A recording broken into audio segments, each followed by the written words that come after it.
with RPPR, roleplaying, patreon.com/RPPR, roleplaying public radio. I'm here running Monster of the Week. This scenario, I believe, I titled Convention of the Damned. Yes. I'm here with three brave and stalwart investigators and hunters, fighters of the evil, unnatural forces plaguing our world. But who are these people? They're patrons of the RPPR role-playing public radio, and you too can play in games like this. But let's enough about that. Let's meet our heroes, our protagonists. So let's first off start out with Max. Tell us about Yancey Oaks, or is it Oaks Yancey? It's Yancey Oaks. Okay, I like the name Yancey. Okay. They're a bit of a grifter from a traveling concert. They're a grifter from a traveling circus.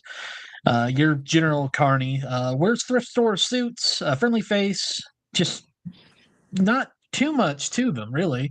Just always got like a smile on their face, smile lines. Even if they're not smiling, you can just tell this person's cheerful or puts on a mask of cheerfulness enough that it's just there permanently, pretty much. All right. And they're the Spooktacular playbook, I believe, right? Yes, they are the Spooktacular. All right. Next up, we have Liz. Please tell us about Harriet London.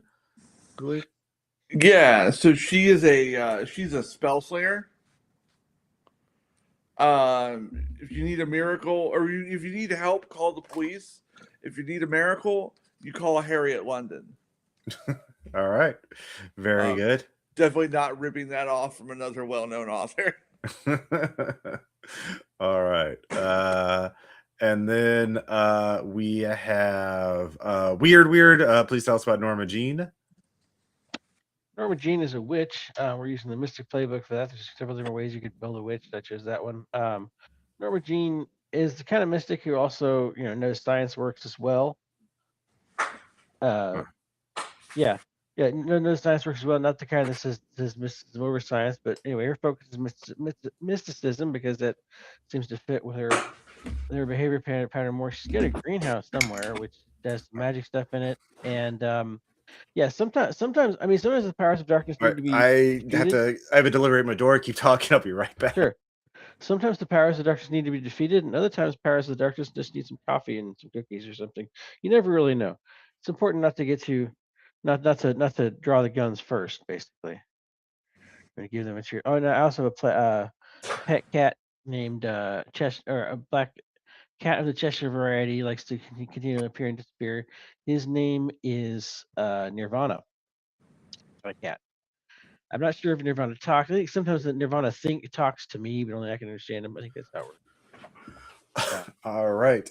I'm back. And so because Monster of the Week is powered by the Apocalypse, and it has a history section. So we'll go back, rotating back to Yancey, and you have a bullet list of history things on your playbook. And so pick one history thing for each hunter and talk about it. So Yancey, who do you want to address first? Harriet or Norma? Max, are you there? You're muted. Yeah. Yes, I'm here. I'm trying to figure out what the best bullet point would be for Norma. This winner was chasing a monster when the show was in town and thought it might be one of the crew. Was it? How did you resolve things? Okay. And who are you applying that to? Yeah. Maybe Norma. Norma. Okay. I probably don't look like a monster, but I might in a dark alley if the light was wrong. Often carrying around a book and a wear like a traditional witch's hat, although it doesn't look like that. Doesn't look that out of fashion these days. Curly hair. I mean, it could have been the result of a curse or an experiment or something gone wrong. Something temporary. I was trying out a spell or something. Yeah. Okay. I'm not a monster. So then we figured it out and we laughed about it and I guess he does an action monster, I suppose. Okay. Very good. And what do you want to do for Harriet? Okay.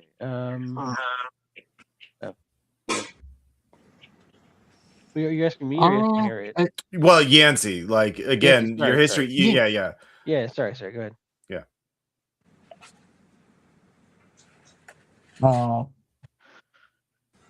This weird old person pointed this hunter out to you when you were in a bad spot. Ask them why they helped you get back on track.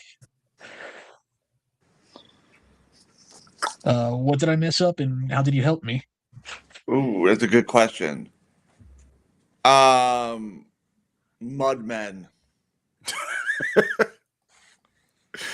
Mudmen? Elementals that you somehow really pissed off. I was able to roast them and keep them off of you. So you've got a bunch of giant clay sculptures in your front yard. Yeah, that sounds right. All right. Very good. Great. So moving on to Harriet. Which piece of who do you want to address first with what piece of history? Oh, I think Norma Jean. They act as my conscience. When the power goes to my head, what was the last time that happened? Probably last week or something. Probably pretty recently. Wizards tend to get pretty megalomaniacal when they're hungry. Yeah. It's like, no, you can't just summon up an entire fleet of Amazon delivery vehicles just because you're hungry. Less right. summoning, more smiting, but same difference. Yeah, you can't smite a bunch of Amazon delivery trucks just because it seems like a fun idea. I agree, it'd be fun, but there's a trap worker inside every one of those. I think Yancey has been a comrade in arms ever since the Mudmen incident. What's the biggest threat we faced? I don't know. It could be the Mudmen. I mean, potentially. Like, what if the Mudmen isn't that it's people made out of mud from somewhere, but it's like it just makes everybody gross and puts mud all over them all the time. They can't do anything normal. It's covered in mud. They keep falling down. They don't notice it though because it has a anti-mimetic effect on the mud. So they don't. So they think there's no mud, but there's mud everywhere. So we faced the embodiment of the 1994 Woodstock concert. Sure, we could. That a lot of people. ransom vibes. Yeah. What do you do with that? I don't know. The mimetic idea of Woodstock '94. I'll never get the muddy handprints off my suits. Never fully. All right. Very good. And what about your history with Yancey there, Harriet? Oh, that was it. That we were comrades in arms together. Okay. Very good. All right. So moving on to Norma. Okay. I feel like the Mudmen incident might have been a pretty life-changing incident. They came to help with the job, the Mudmen job. Maybe that one. Although should be different stuff for everything, or is it? It's one bullet point, one thing for each other player. So Yeah. your history is going to be you have multiple interactions with each of these characters. So yeah. Okay. Well, I either helped Yancey or Harriet there in their hour of need. I'm thinking maybe Yancey, because I know what Harriet's hour of need is or whatever again. So with a remedy of some kind. It could have been so Yancey helped you out with a remedy of some kind. What was it? It could have been something magical. It could have been something mundane, really, even.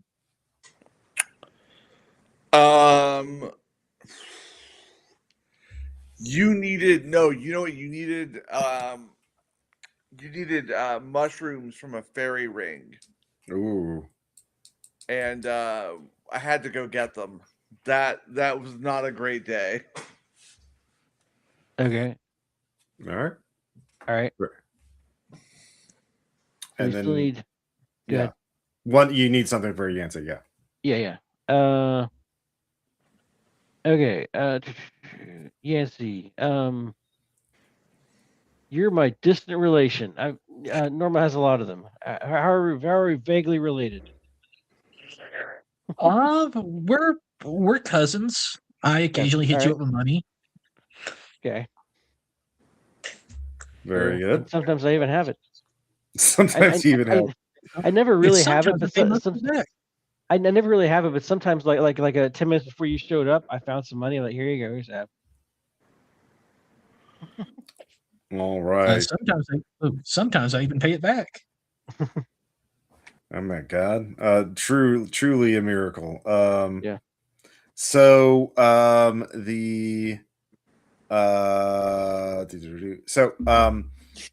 all of you have been drawn to Occult-Con. And what is Occult-Con? Occult-Con is the Midwest's second biggest convention for practitioners of magic and people interested in the occult and the unusual and Fortean topics such as UFOs. So it is for wizards, druids, shamans, psychics, UFO experts / authors, and all of that. And each of you believes that something dark. Well, you believe that there's something dark and unnatural, that a great danger is hiding here, or a threat. But yeah, so each of you we'll just go in turn, and you can describe why you're there. And let's see here, there's also you do have a convention hall map, which I will also post in the game chat channel, which has, so spoiler alert, this is something I'm working on for the RPPR Patreon. But let's go move this so people can see it. We'll start with Norma. What do you think? What has drawn you? Is it, the default answer would be you had a vision, you had a dream of a great evil coming to Occult-Con. Something and this is in Des Moines, Iowa, by the way. The Corn Elementals were defeated in Des Moines last year, so the city's been stable and been somewhat safe since then. But what warning, what lead drew you to Occult-Con? Well, I mean, I've probably been to that. I figure I've probably been here before. This year, I'm guessing I was probably already. I was probably already half. No, okay. I kept debating back and forth between going or not going. I wasn't sure if I was going to go this year, and then I completely forgot it existed. And then about like a day and a half ago, sure enough, I wake up in the morning and there it is. Sometimes you wake up your cat in the morning and it's cool. I wake up with the cat in the morning and my cat is like, Nirvana. He's alive again, and he's like, in this version he was always alive. But anyway, and he wakes, but he's like possessed, but not. I mean, not like in a scary way. It's kind of in a boring, annoying way. It's clearly some spirit's got a hold of him, and it's kind of driving around like a puppet. And the spirit's like, I don't want to do this either. You got to go to the Corn Con concert. What was it called, Ross? Occult. This is Occult-Con? Occult-Con is the name of the place you're at right now. You got to go to Occult-Con, where those corn things were defeated recently. That I don't know what's going to happen, but it's going to be bad. You got to go there. You got to do this, right? Yeah. To be fair, the Corn Elementals were defeated last year, and they were rampaging throughout Des Moines. Okay. Yeah. So they were not limited to. They Right, made an appearance last year. They weren't at the convention. They were everywhere in Des Moines. Yeah. Yeah. But in a plausibly deniable way, because this is modern world, magic isn't real, obviously, you fools. So that's why you're here. Harriet, what drew you to Occult-Con? So I have a question about one of the guests. Mm-hmm. Samuel Burke. He's an author. What's he an author of? Samuel Burke. Let's see here. I do have notes on that. Where did I put that? The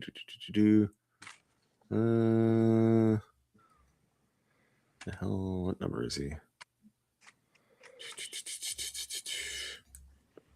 Samuel Burke is number 8. He is a old school author. He writes books on the occult. He's been doing it for decades, since the 80s. So yeah, he's a former academic turned popular author, writing, oscillating between very lurid sensationalist stuff. He wrote books, he's never been like so he oscillates between being respectable and being a tabloid writer. But yeah, he's someone who's studied the occult and written about it for decades. Yeah. So someone's trying to kill him. Oh, He thinks someone's trying to kill him, okay. and he hired me to come find out who that is. Okay. All right. Yeah. Okay. Yeah. That definitely works. All right. Very good. Or if that's completely derailed, something I can think of. No. It actually fits in fine. It fits in fine. So, yeah. Then you'll each have a little scene in the con as you're wandering through, and we'll address that in that scene. And let's see. Oh, sorry, don't forget.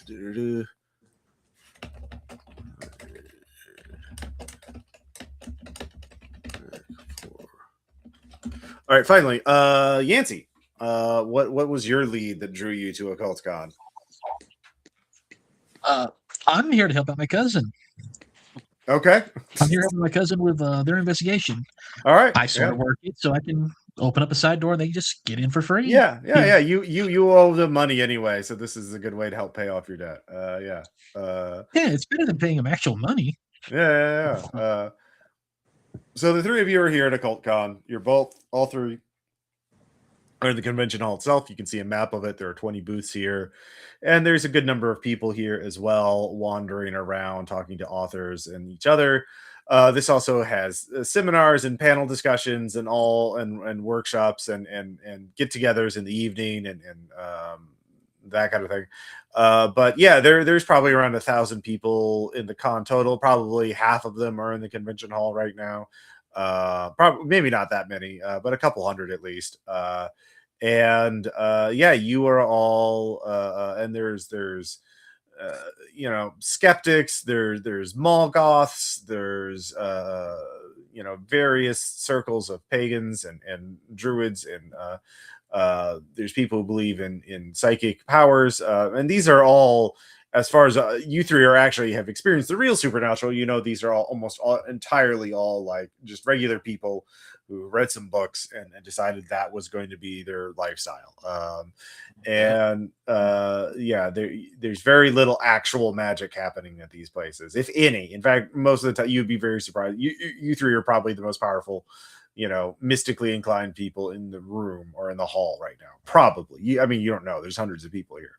So, but yeah, there's it's actually kind of not too dissimilar to being in a gaming convention. So like lots of backpacks and rolling carts and enamel pins and weird t-shirts and people with staves and cloaks. So we'll start with Harriet as your booth number 8.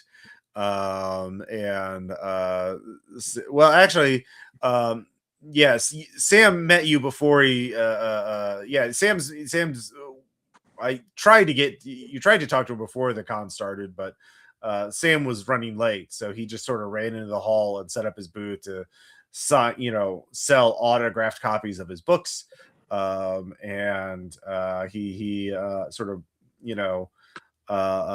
takes a break from signing books to talk to you, and so he says, "Look, Harriet, I appreciate you coming here, but I've received threats over the last few days, and two of my regular sources, a tarot reader who's not here, but like read my cards. He reads my cards before every big trip, and said, the tower and it's just ruination is coming upon me, and I've been seeing signs that something dark is coming, and I received a threat saying I was going to be proven the fool that I am, the proven and shown to all that I would be regret my past audacity at laughing at true genius. So I don't know. There's a lot of people that could have come from, but I need you to keep an eye out and just sort of mingle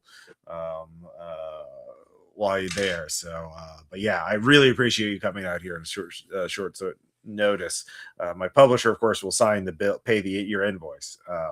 But yeah, that's all I got. I'm sorry, but like it's enough to spook me. Yeah. Well, then I look around like, hey, it's your $400 a day plus expenses, so you know whatever. But I look around and think, so I'm trying to figure out, just kind of scan the crowd. Okay, someone with a clearly megalomaniacal bent,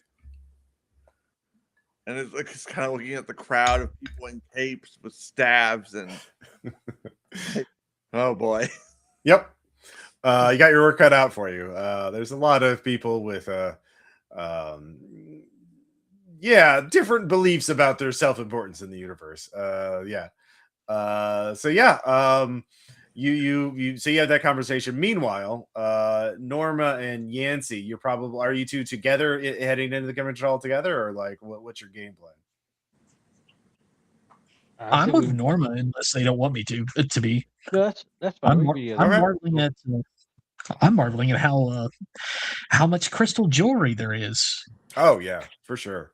There's a lot for sale. There's a lot. There are some like vendors that have kiosks that I haven't like put on the things. The 20 people are the booze. Those are the big draws. Those are the guests of honor. But yeah. Norma, what do you want to do first in the convention hall?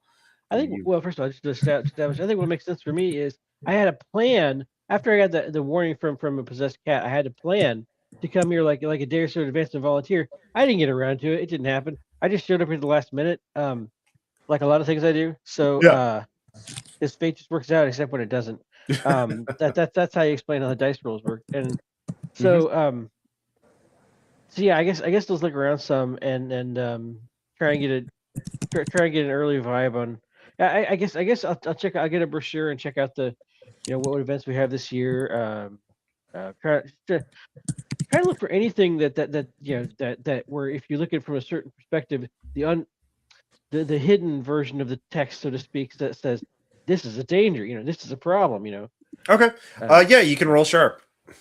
Okay. Dice. Mm-hmm. Flash bomb.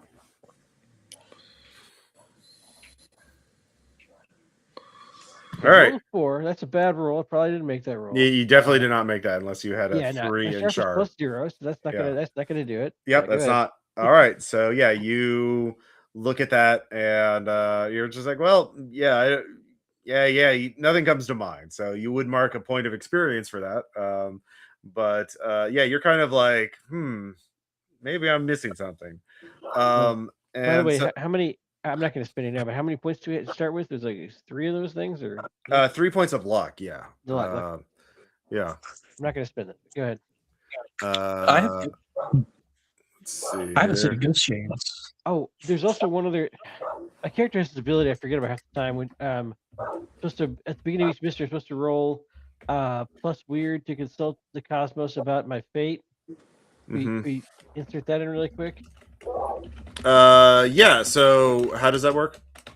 The stars align at the beginning of each mystery. Roll plus weird to consult the cosmos about your fate. Roll 10 plus.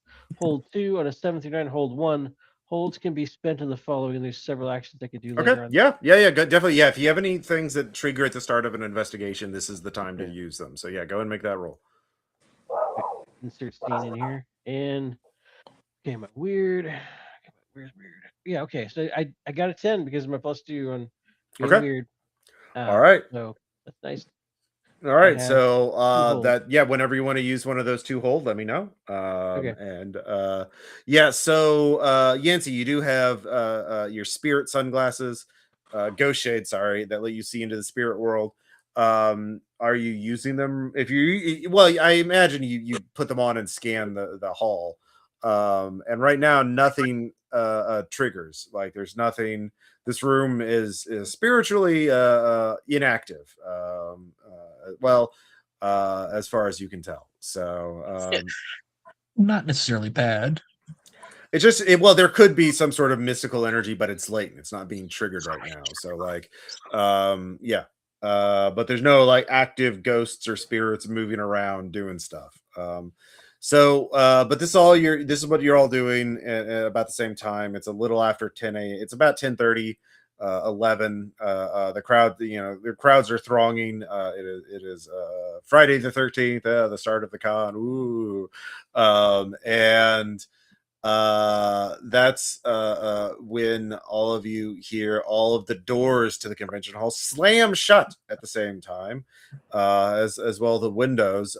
You all turn towards the sound of the doors in time to see a young man in a trench coat holding a massive leather tome, a grimoire, obviously pulsing, radiating incredible amounts of magical energy. A sphere of energy surrounds him, protecting him. More As envy. he begins chanting, as the crowd watches him in stunned awe, as he gets to over the middle of the convention hall and starts chanting and incantating. Starts another incantation, and the energy fractures, splits from the sphere like a prism into each of the 20 booths, as he begins yelling, "You all thought I was a fool. You all laughed at me, mocked me, said I was a fraud. But who's the fraud now? I knew I am rechristened myself the adept. I am the adept. I am the one who is adept at all of the mystical arts, and I shall show all of you. Behold, the wisdom, the power of Yog-Sothoth." As each of the 20 booths, the guest inside each of the booths disappears, and a glowing portal forms in each of them. And the three of you realize this mystical force field is extremely strong, and so even if you try to launch an attack, it would not have done anything, would not have interrupted his monologue, just to get that out of the way. But the doors are shut. The convention hall seems to be cut off, and people start panicking. And he, let's see here.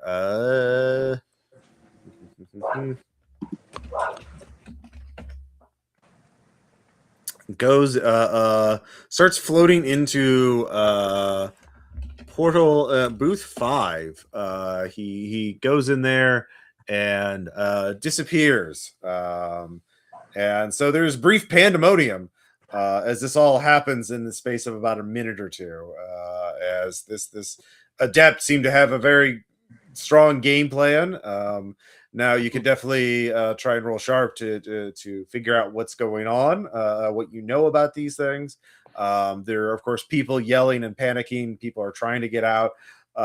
Some woman is yelling, like, I know how to stop. And, yeah, so there's a lot going on. It went from very quiet and normal. Well, it was a con hall. It's still pretty loud, but very normal convention day to utter chaos in the space of only a few minutes. So we'll go back to Harriet.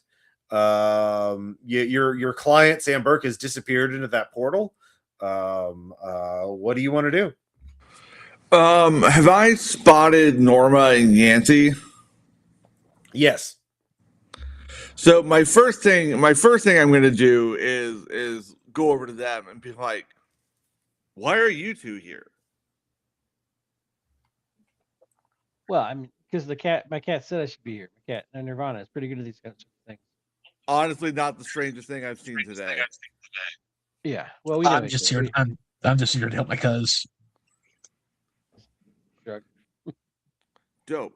My client's in one of those portals. That's like a problem. And we seem to have a megalomaniacal minor talent running around. Yeah, I don't know that. I mean, the book was impressive, but the spell and the text, the recitation were not impressive. I am not impressed with this guy.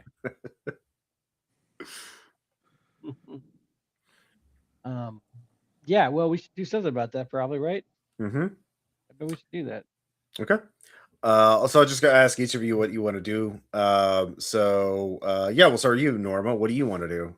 You could try and see what you know about that stuff. That would also be sharp.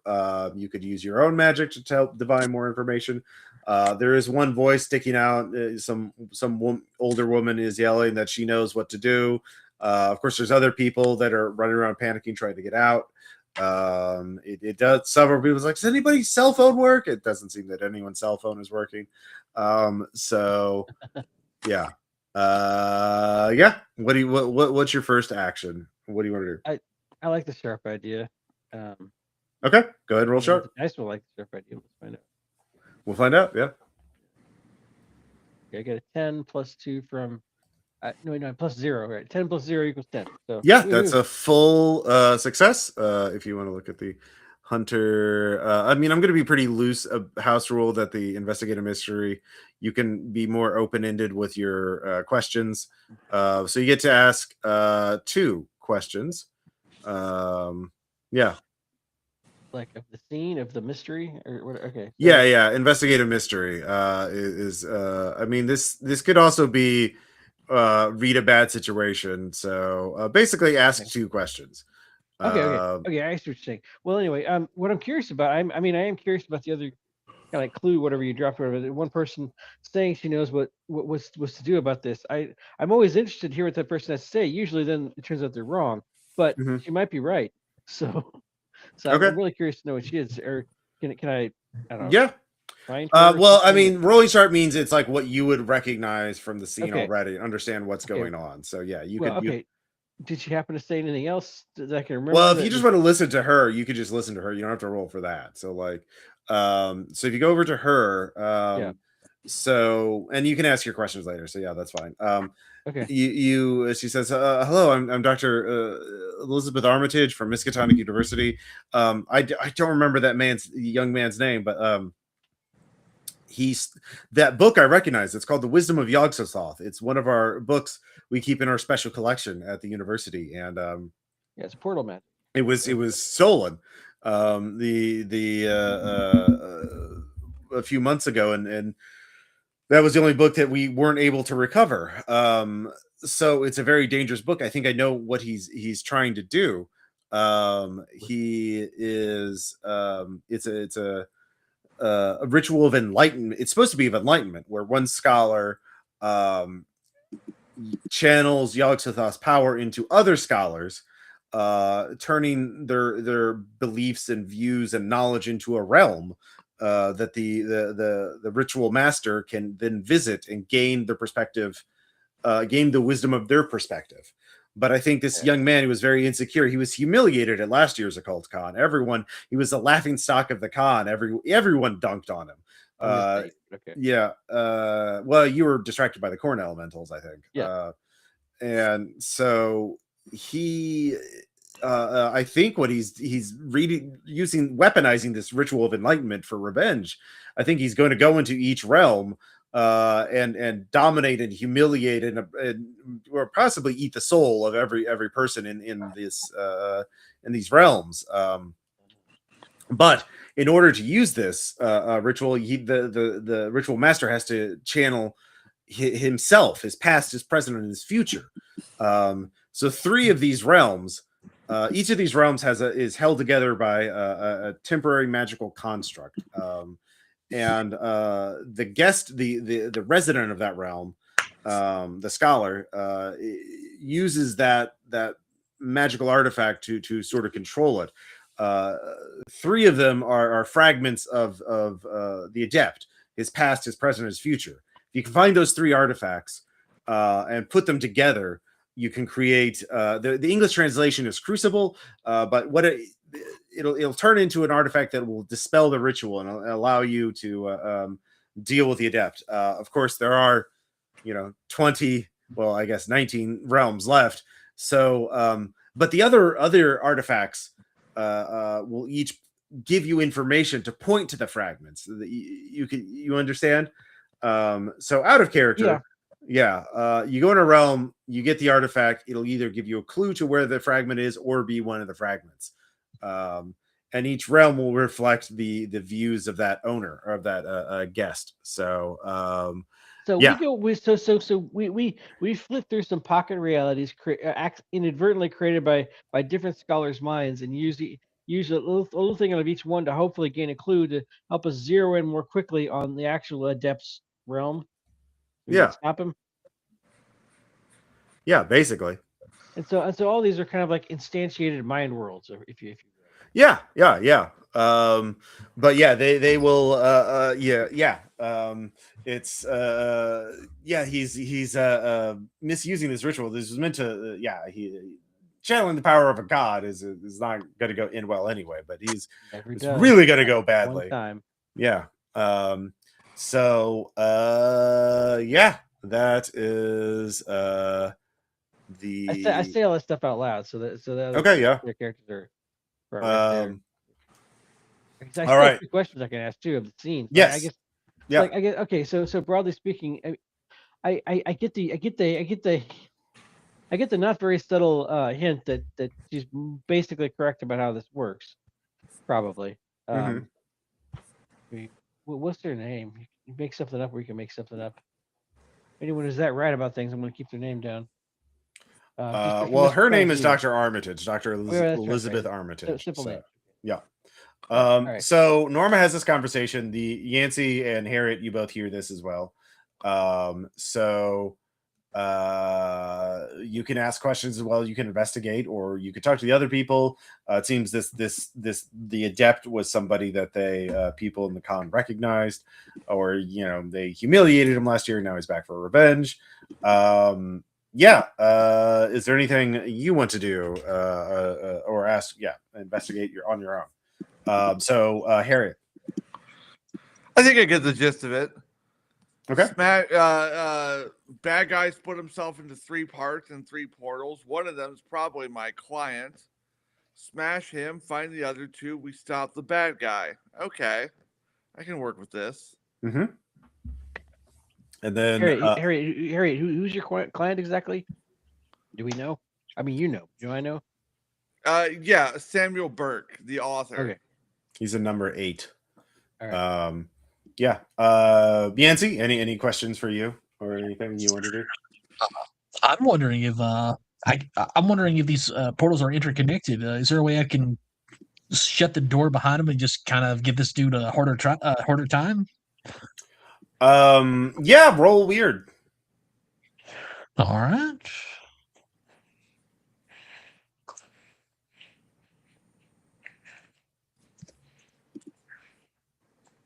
Uh, 2 and 6, so 8. 8. All right. So this is using magic, and that is so it can bar a place or a portal. Because you get 8, you have a glitch.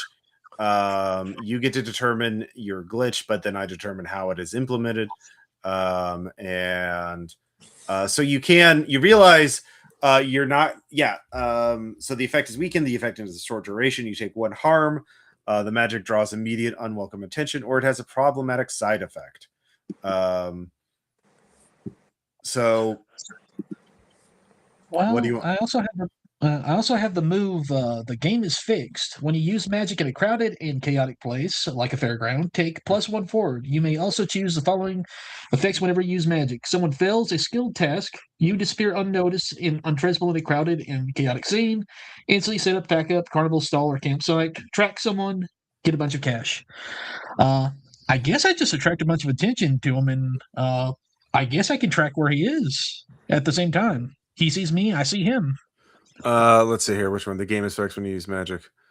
Let's see here. Someone fails. Hack away. Track someone. Get a bunch of cash. Okay. So which one are you doing? Tracking them? Okay. Yeah. Which effect are you choosing? I track the apprentice. I track the magic dude. Okay. But which glitch are you picking? The effect is weakened, shorter duration, take one harm, immediate unwelcome attention, or problematic side effect. Problematic side effect sounds funny, but him noticing me immediately also sounds funny. Well, he's not here. It's and I determined how it's not him. He's not. He's in the portal. He went into the portal 5. So you can basically what your spell will do is create a barrier around that portal, so you'll have a harder time getting out. You don't have the power to like trap him in there, but it will slow him down. But the immediate welcome attention that you chose is that the crowd sees you. Look, he's an accomplice. He's part of it. So you got a group of scared, angry people coming after you. So you'll know when he breaks out of it. The adept breaks out of your little barrier. But now you got to deal with a mob of angry people trying to beat the hell out of you. So what do you want to do?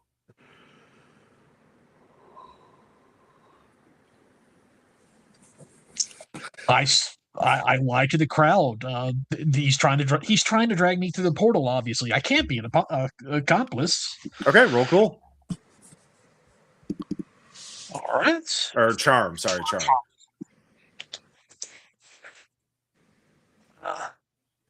5 and a 6. That's 11 with a +2. Oh dang. Okay, yeah. Yeah, they'll oh, sorry. Yeah, thanks. Yeah, no, that makes it less. Oh God, he's trying to drag me through. Yeah. Oh man, yeah, he's bad. Okay, we got to stay away from these portals. So that's good. You've slowed him down. He'll take him longer to get out of portal 5. Yeah, but it looks like the answers are in one of these other portals. Do you all want to enter portal 8, Sam Burke's portal, because that's Harriet's client? Sure. Okay. Also, it's the number of chaos. Ooh, yes. All three of you step through the portal. There's a flash of white light, and you're in a college lecture hall, and it is packed to capacity with throngs of people, all looking at Professor Samuel Burke with admiration as he is giving a lecture on the secret society of Japanese wizards that he infiltrated and learned their secrets. And it's a world everyone is listening with rapt attention. There are young women in the front row practically swooning for him. But he, as he's talking about how his daring doing allowed him to escape and reveal their secrets, and that the wizards were so impressed with him that they're not even cursing him, but actually blessing him. And he's so cool and great. Yeah, and he is holding up this journal that radiates with power. That he took all his notes in, and it's only he can read it. It's a special cryptography, a special cipher that he mass created himself based on Atlantean writing. That and it just goes on and on like this. But people are just eating this up. But translation, he was super scared and almost died like half a dozen times. He got super lucky. He managed to steal a book and run away with it. My opinion. Well, I mean, this is his realm, and you realize these realms are formed around the beliefs, and the desires of these scholars. So it's what he wishes happened. Yeah, it's what he tells himself happened. It's what he believes happened. I don't believe that's what happened. Yeah. So yeah. So I step forward. I'm like, Professor, I know this is your dream, and I know this isn't going to go well. But can we have that book? No, this is my special journal. Only I can have it. It has all of my secrets, all of the knowledge that everyone would pay. You'd love to have this book, wouldn't you? You're all just you're so jealous of my great knowledge. Is anybody here a psychologist? Yeah. No, I cold cock him. We don't have time for this. All right, roll tough to see how well this works. That's another idea. I'll try to clap to provide support. Well, hold on. Well, Harriet's attacking first, so Yeah. roll tough. Hang on a second. Let me get back to the. Yeah, but I'm trying to provide a plus to their roll. I'm not trying to do that. Clapping. Oh no! All right, so you take one harm and you're grappled as throngs of his admirers, the young ladies that swooning for him is like, "How dare you get your hands off him!" And they grab you and pin you to the ground and knock you down. So you take one harm and you're grappled, so you cannot move on your own. And yeah, Problematic motherfucker. So Yeah, could I use pay it backwards to give them an advantage on the roll? They roll an extra dice. Let's see, payback. Give yourself or someone else an advantage on your roll. Well, they already made the roll, so like they would have you on the next roll. Pay it backwards though. Well, one thing at a time. So like Okay. Harriet goes forward, tries to grab the book, but like it's taken down by a swarm of admirers. All of you realize each of these realms, they are the masters of it, quote unquote. So they do have some kind of power here. And in this case, it's swarms of not really people, but like magical constructs that look like people that will do whatever he wants them to. So Yancey, if you can. Well, Norma, what do you want to do? Okay. What I'm trying to do is I'm trying to support whatever. Who was the attack first? Was it Yancey or Harriet acted first and got grabbed and pinned to the ground by the admirers. Right, the spell slinger. That makes sense. Anyway, I'm trying to do what I'm trying to do is whatever will help prevent the spell slinger or Yancey from getting overly injured, while at the same time trying to the long game is trying to figure out what's the best strategy to defeat this person in a realm where they have all the advantages. That's the trick, right? So I'm trying to. Well, you do have those two questions. Yeah, I haven't answered yet. So okay, just cut to the chase. What does seem like, from my initial assessment from having been in here, what does seem like a reasonable way to try to counteract the extra power or whatever benefit that you gain from the fact that it's your world. Well, looking around, what you do figure out is that in this particular realm, it seems like his only power is that he has these throngs of admirers that can do things for him, and they're each like normal human in terms of their abilities. So he doesn't have multiple powers. He has like one power. So probably you would guess maybe not every single resident has the same power, but like they probably each have some kind of gimmick. So if you can figure out how to deal with swarms of people, then you can figure out how to get the book from them. Well, we had to deal with the Mudmen in the semi-recent past. It was probably years ago. Well, they were Mudmen. They had superpower. They had supernatural powers. They were made of mud. Well, yeah. My point was part of dealing with them was learning how to deal with groups of people or groups of things. So hopefully, maybe some of that translates to this. Like a sleep spell, for example. The Mudmen are useless if they're asleep. Sure. Yeah. So I don't know. That you could. Yeah, that's using magic, but yeah, you could definitely try that. Yeah, but that's what you're studying the situation, trying to figure out what's going on. Yancey, do you want to do something, or do you want to? And I'm mumbling. Poppy wait to assist Liz or Norma when they. Sorry, not Liz. Harriet or Norma when they act. I'm going to sit there and assist Norma. I'm going to use pay backwards. Okay. Well, Harriet, you can try to wiggle free by rolling cool. You could, or you could talk. You can still talk. You could try and talk Sam Burke down. What do you want to do? I think I'm going to try to get my way free. Okay. You could either use tough. If you use tough, you'll probably take damage. If you use cool, you may not take damage, but are you fighting back, or are you just trying to wiggle out? Basically, I'm trying to wiggle out. All right, that's cool. That's cool. Mm-hmm. Are you kidding me? All right, be a 7. A 7 is a partial success. So, I'll say, let's see here. What are some of the possible things for acting under pressure? Worse outcome, hard choice, or price to pay. So, You could either loot. Do you have any particular items on your character? I do. I have the tools I need to cast spells. Okay. I have my wizard staff. Okay. So you could either lose the staff as the crowd holds on to it, or you could take another harm as you escape, or you could just stay, or you could take +1 forward on another act next round. Ooh, I'll take +1 forward. All right, so you're positioning yourself. You're wiggling for, a bit, but you're still pinned. And Sam Burke has just been his. You see, obviously they're blinded with jealousy and envy over me, and I clearly. But you can obviously my intelligence is so great. I'm attracting the best admirers. The most look, the college women's wrestling team has stepped forward to be of service. Yes. Can I shout at? Yeah, you can still talk. Yeah. It's like, Burke, you're delusional.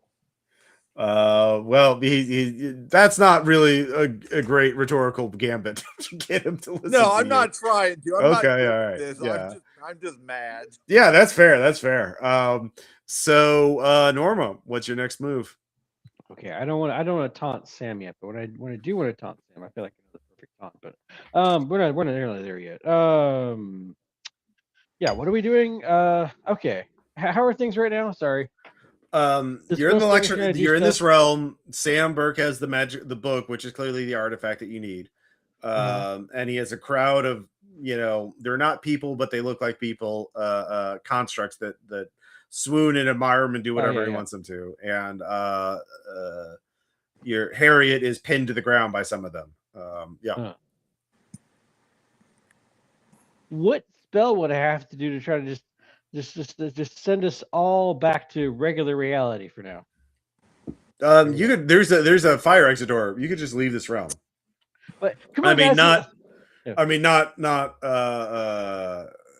not Harriet, because she's pinned to the ground. But Well, what do I have to do to try to unpin Harriet? I don't know how does that look. Are you using magic, or are you physically going there to help her? Oh, it's almost certainly magic. That is how I help people. Okay, well, tell me what the spell is. What does it look like? All right. I've got the Grimoire is +1 on magic. Okay, that's all I got. So I got essentially +3 on my roll. Unless I want to do more stuff. But okay, so Harriet, you're slippery. I would have cast a spell that just makes Harriet extra slippery and easier to break free from. Harry's briefly covered in slime is the spell I'm going for. The idea to make it easier for her to break free from all these people. Okay, yeah, roll weird. Yeah, sorry, Harry, I'm trying to cover you in slime. Oh, and you get 3 dice, and you get the 2 highest. So do I because of pay it backward. So is it 3d6 to 2d6? You get to. It's basically advantage. Roll 3 dice and select the best 2. Okay, I'll roll 3d6 and I'll ignore the total result. And the number sucked, so I get a 6 basically. I got a 7. I got a 6 plus 1 from magic, so 7, which still isn't good enough. 7 is a partial success. Oh well, I'll take it. Yeah, partly slimy. Yeah, so partly slimy. So you'll have Harriet. You'll have an advantage on your next roll to escape. Great. Yeah. Come on, everyone. Let's get to the exit. Let's regroup. He's got this entire reality. Let's run out here. We learned some stuff. Let's go regroup. That's how Doctor Who works. So Harriet, give me that cool roll with an additional +1 and advantage. So roll 3 dice and keep the dice too. All right.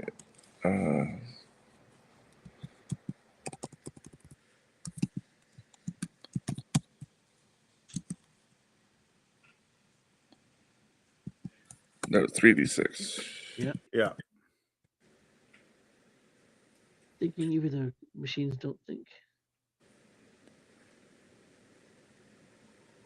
Thinking a lot. All right. Did I broke it? No, you didn't break it. It just breaks itself sometimes.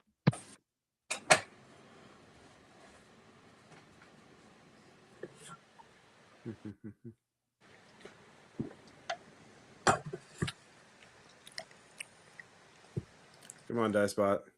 Come on, Dicepot.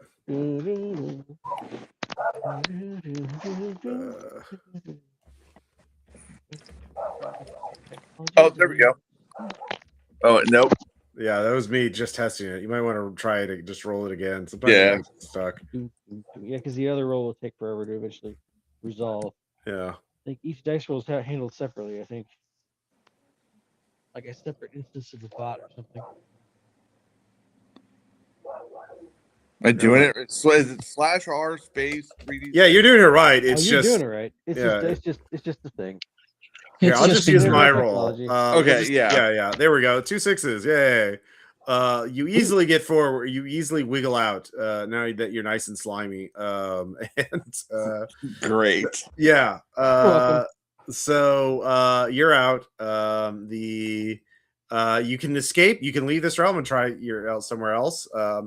You do. I will say with your 12 success, you realize, yeah, a rhetorical. You could use rhetoric. You could talk him down out of this, but in a calm, rational manner, I'm not strongly just suggesting that we try to do that later, not now. okay. Yeah. So you can I'm pop, yeah. What do I'm you the wanna do? wrong person to talk him down. Okay. All right. Yeah, but if the three of you want to, you can leave and go to one of the other realms.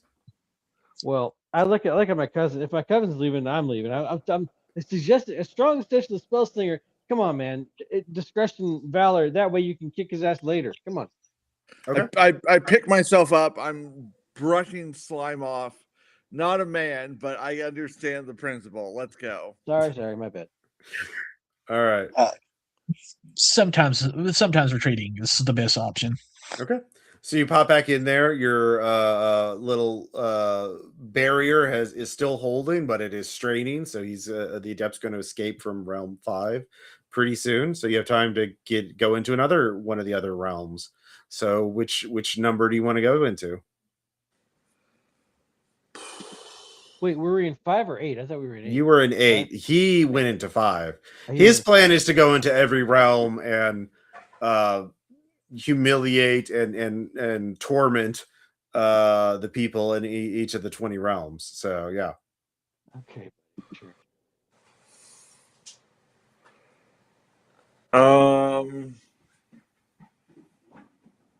Let's see. Who else could he have beef with?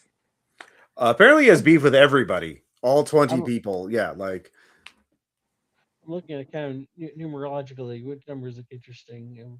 We've done 8 and 5. Those are interesting. well, 5 is the only one that's off limits because that's the one he's Just went into tormenting to. Yeah, so that you cannot face him directly. Well, 15 is a multiple of 5. Let's go to 15. Okay. All right, so the three of you jump into starsigns.ai, and let's see here. It is you come into a it looks like a Greek temple, but there are little kiosk stands with tablets on them, and so it's like night. It's like the Parthenon at night, and you can see the galaxy above you, all the stars, and the constellations are lighting up. But there are these little like Apple Store-esque little tablet stands, and there's little guys in like polo shirts and khakis standing there with their hands clasped, like, "Hey, I'm Taylor. I'm your starsigns.ai astrologer app guide. Would you like to do you want to there's a free month of premium if you give us your credit card details first, but or do you want to hear more before you sign up? I don't want to sign up.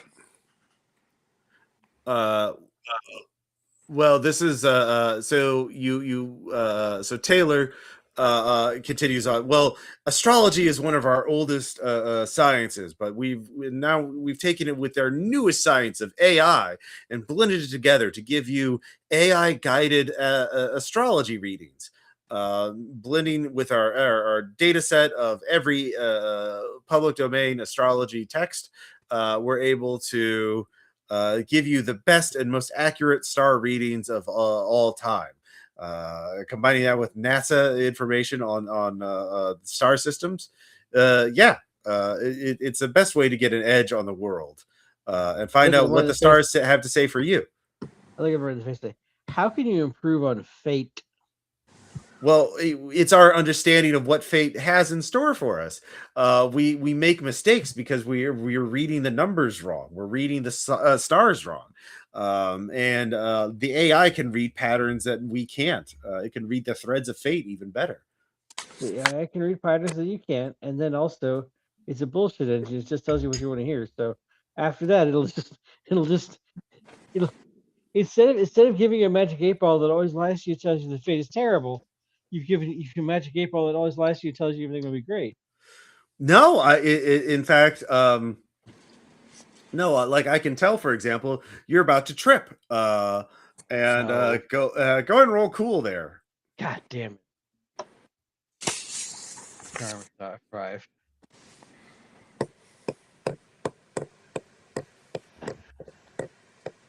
It's running. There we go. You put a rolled T a in 0. there. There you go. There you Well, go. you had it. yeah. I know it's because I screwed it up. Anyway, I like the result was funny that way. But anyway, let's try this again. I didn't do that one perfectly. Apparently, TD6. Ready? Okay. No. Okay. There. Okay, it's 6. That sucks. But I'm supposed to be +2 at cool, which is 8. So all right. So you take it. You realize as you take a step to shift your weight, you're standing on your shoelaces, and you're about to trip. But you manage to like roll so you don't take any damage. But it's like you see. Yeah, I see you fucking with the forces of fate. I'm not happy about it. Well, here are CTO, Chief Technical Officer. No, CAO, Chief Astrological Officer. Shitty tech support. Yeah, Chad is there with the he is our high priest of accuracy, tech priest of accuracy, and he sees all. He knew you were going to do that, and he points to like the center of the temple where on a throne there's a guy in a polo shirt and khakis with a golden tablet that radiates magical energy, looking very smug. I'd like to do something mean. Sure. Yeah. I would like to use magic to try to hex all of the tablets to stop working. Okay. Yeah. That is going to, yeah, you could definitely try it. Go ahead and roll weird. I want to support the attack, but I'm not sure how right now. I don't want to use up my 3 thingies. I have a feeling we're going to need them soon. I want to use my stars aligned thing. We're going to. Wait, hang on, I did it. No, I did it wrong, I think.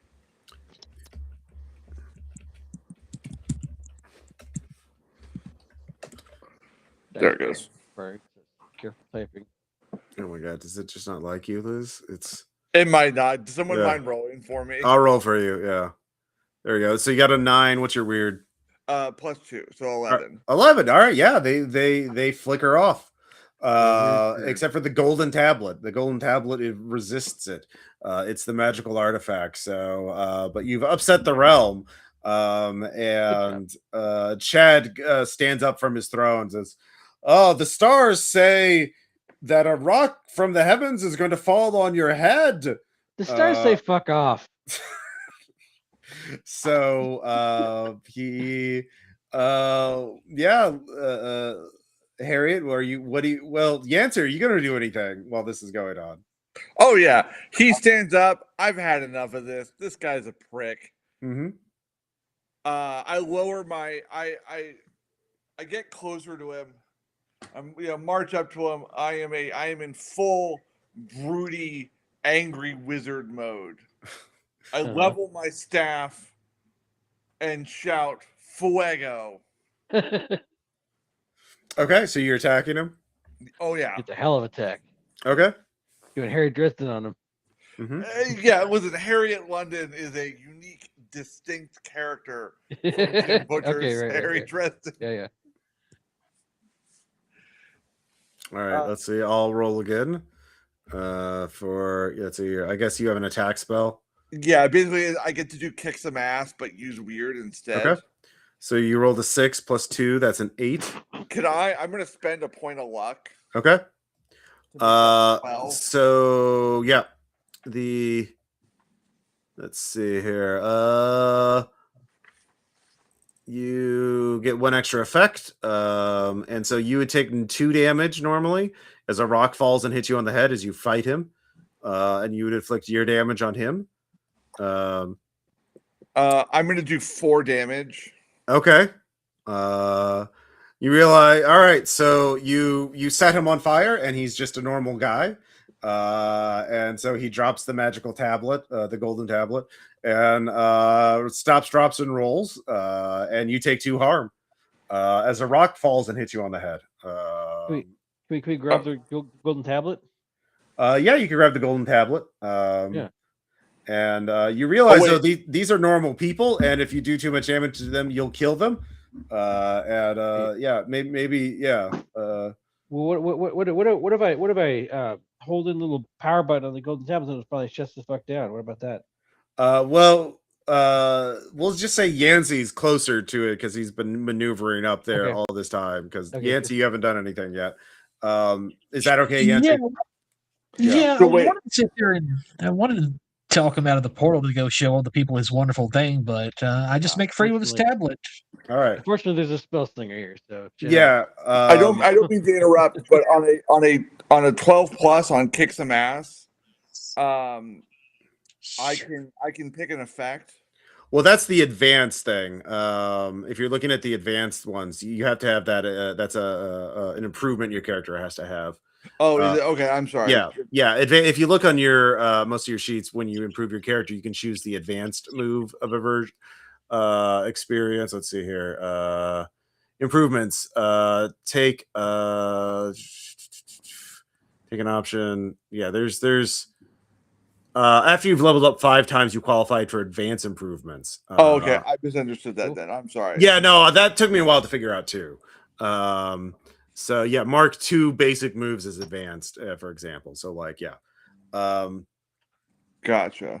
Yeah. Sorry, Yancy, what were you saying? I was going to sit there and talk them to coming outside the portal to show everybody their amazing tablets and stuff, but yeah, I'm going to protect Chad's tablet and take it from him while he's rolling on the ground. Mm-hmm. Just being Well, nice and helpful. I'll say, gotta leave. I'll give you this for you, Nancy. You're studying this. You realize, you're studying these. You realize each of these residents has been hypnotized, and they would never voluntarily leave their realms. And you're not sure if you can even force them out while this ritual's going on. Like they're trapped in here and they're being brainwashed by this magic. I got you. Yeah, so like they're not entirely in control of their actions. It's sort of like giving their id whatever they want, and yeah. Oh, yeah. But once you grab onto the magic tablet, the golden tablet there, Yancy, there's a flash of white light. The 3 of you disappear. The portal goes dark. It's still there, but only the adept can enter it now. You don't know if the adept would want to. You sort of put it into sort of stasis. But Yancy, you get a voice in your head, and it says, a letter, a number, a trait, or a secret. Is there something personal you want to know? So you realize that you can either get a clue to where one of the fragments is, or you can misuse this power and gain information for your own personal benefit.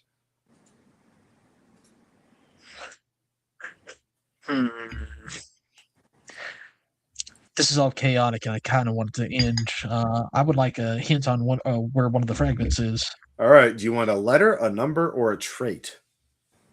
So each of these booths have traits, and you could get that, or you could get a letter or a number. I'll go with a letter. A letter. All right. Let's take a look here.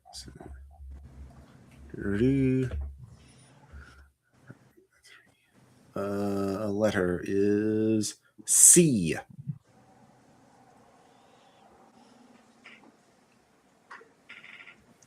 All right. Third letter. Well, you might want to look at the map of this con. There might be a There's a clue whole- for you there. There's a column that's calling. Yes. I'm going to get take a brief break and get some more water. I'll be right back. So, Yeah, I'm gonna run to the restroom. I'll be back, gang. If you could choose number next, you could probably just get exact root. Like the number might show you the row, and then you triangulate. Probably triangulate. Anyway, the row in the column. Blah blah blah. Like a spreadsheet. Well, we have a 25% chance of picking the right one. So that's pretty good. I haven't really tried to math it out. Remember to exclude 8 since we've already been there. Is that the one we've been to so far? 8? Is there any others we've been to? I don't think so. 8 was the author. He was the dude with all the wrestling team. Team. Okay. I remember the place we went to with. Did we go to 5? What's the one we went to with the golden tablet we just completed? 05 is the one that the apprentice went into, and I sat there and blocked it with magic. Okay. Well, okay. What's the one we just went to with the golden tablet? That's 15. Okay. Multiple of 5. I remember that part. We've been several places already. Okay, so you're saying there's not that many left? You think there's not that many left to go to? I mean, there's a lot actually, but more than half. But we've been through, what do you say, 3 so far? Was that it? We've only been in 2. Okay. The apprentice is currently in 05. I locked the door, so to say, so he can't get out as easily. Right, so okay. We have 03, 13, and 18 to pick from for our next one. Those being our better bets. Nothing certain. all right, I'm back. So is everyone else back, or did Nancy go? I haven't heard Yancy yet. I'm not sure if she's back or not. Okay. We can always try for Lucky 13.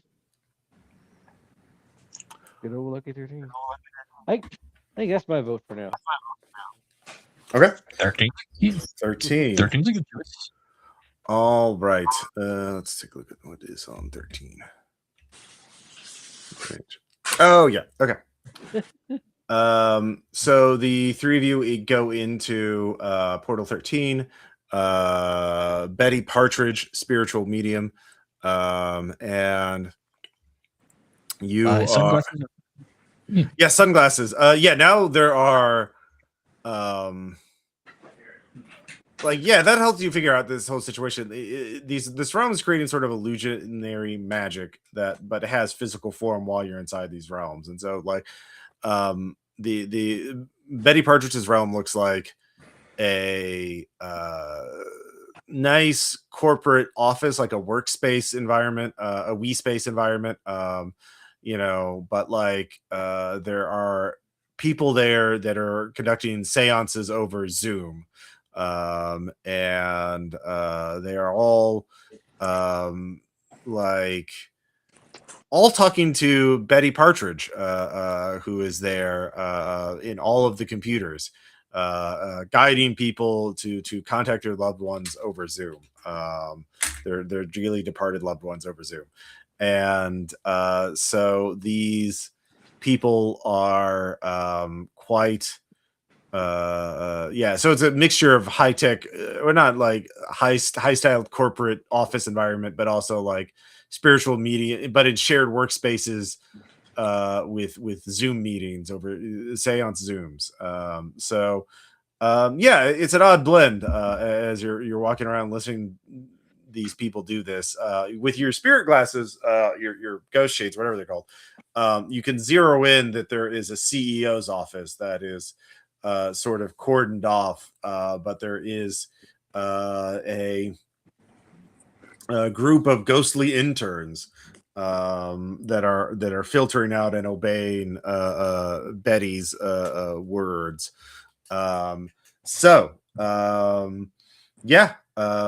do you realize? If you can't just go into the CEO's office unannounced, you'll have to talk to one of the ghostly interns to get a meeting, or you could try and sneak in, or you could fight your way in. Yeah. Well, I mean, I definitely don't love the idea of a CEO telling me what to do, and I am happy to go grumpy wizard again. Yeah. You could blow up the ghostly interns with your fire magic. Yeah. We should probably try to negotiate with them. Yep. You could try and talk to her. I don't know if it's gonna go well.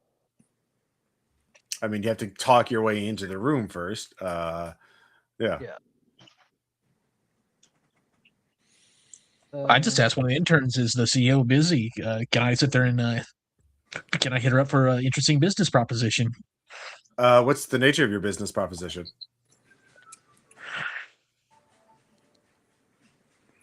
I haven't thought that far.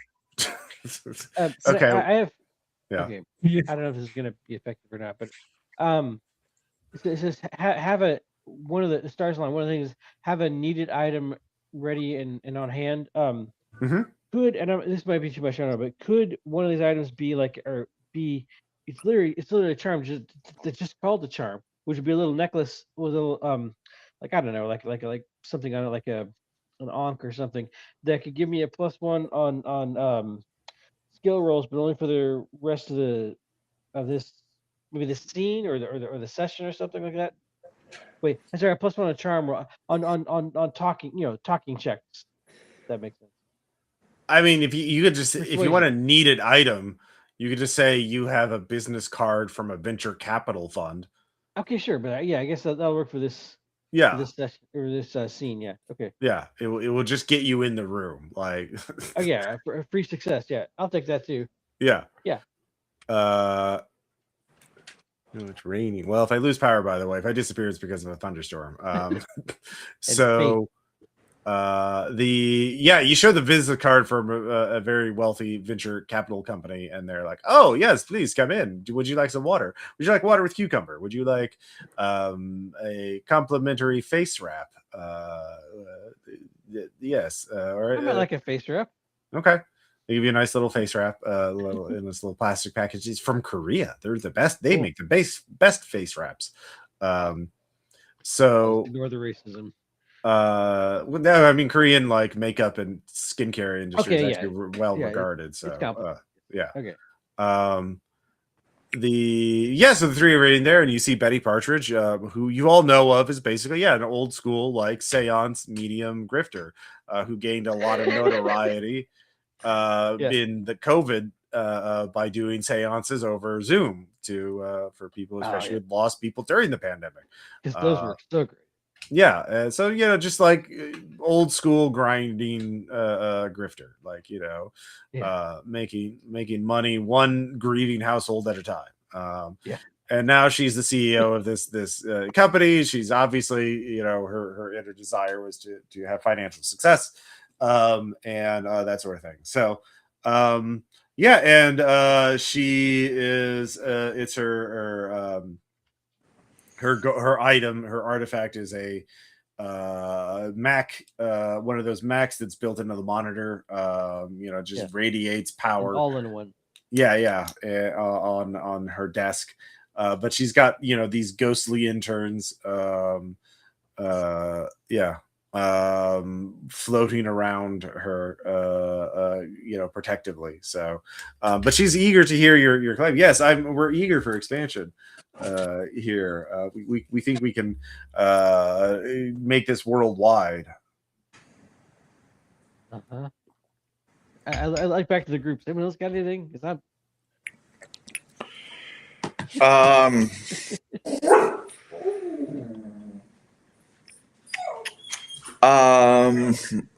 I don't know, something sort of like a Dyson, because I can use wind magic. I don't know. You do realize these are people who have been trapped in a delusional belief thing through magic. So it might be possible to talk them out of it, to make them realize the internal contradictions. Or again, it doesn't even necessarily be fighting. You could literally just try and grab it before the interns can stop you.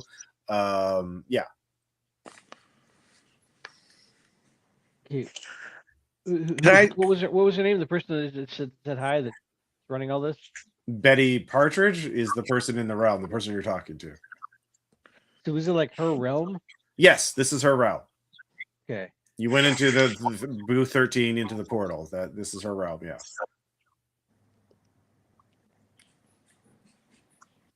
Okay. Maybe- Yeah. Doesn't it ever seem like maybe things are going so great that it's not quite realistic? Okay. You're trying to talk her out of it. Yeah. Okay. Roll charm. Okay.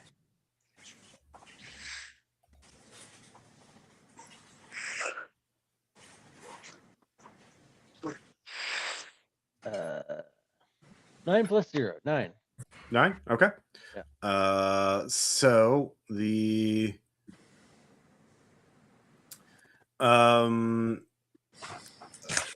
I do look. She kind of like blanks for a minute. It's like, yeah, something is wrong, but like, I got bills to pay. I owe people money. I need to get something out of this. Look, I'll sell this thing for you. Like, yeah, how much is it worth for you? I don't want to get my legs broken. So she's kind of like realizing this is up, but she doesn't want to give up her Well, artifact. how much do you need to not have broken legs? I mean, what's wrong? Well, how much you got on you? Look, sometimes you start believing your own hype, and sometimes you think you can channel, ghosts to tell you who's going to win the game next week. I'm not saying I'm perfect. I'm just saying I had a system. It worked pretty well until it didn't. I pull out a couple coins from lands that they don't exist in some pocket lint. I mean, I don't have a lot on me. Okay. Maybe if I work something out. I do. I'm pretty good at making things work out. I'm just not having much on me at the moment. Well, Yancey, do you want to do anything while this is going on? I tried giving her I try to give her an alternate way to make money. Some of this stuff can just be automated. I mean, essentially with the way computers are now, you just make a fancier magic 8-ball, give people the answers they want more generically through like some sort of cheap app. Okay. Roll charm. Yeah. Let's see. That's a 6, so no. Okay. Yeah. She's not paying attention to you. She's just like, no. Computers. I need money. I need money now. So Harriet, what you said you had the money? I have the advance from from my job. Okay, yeah. I sign and pull out the check out of my pocket.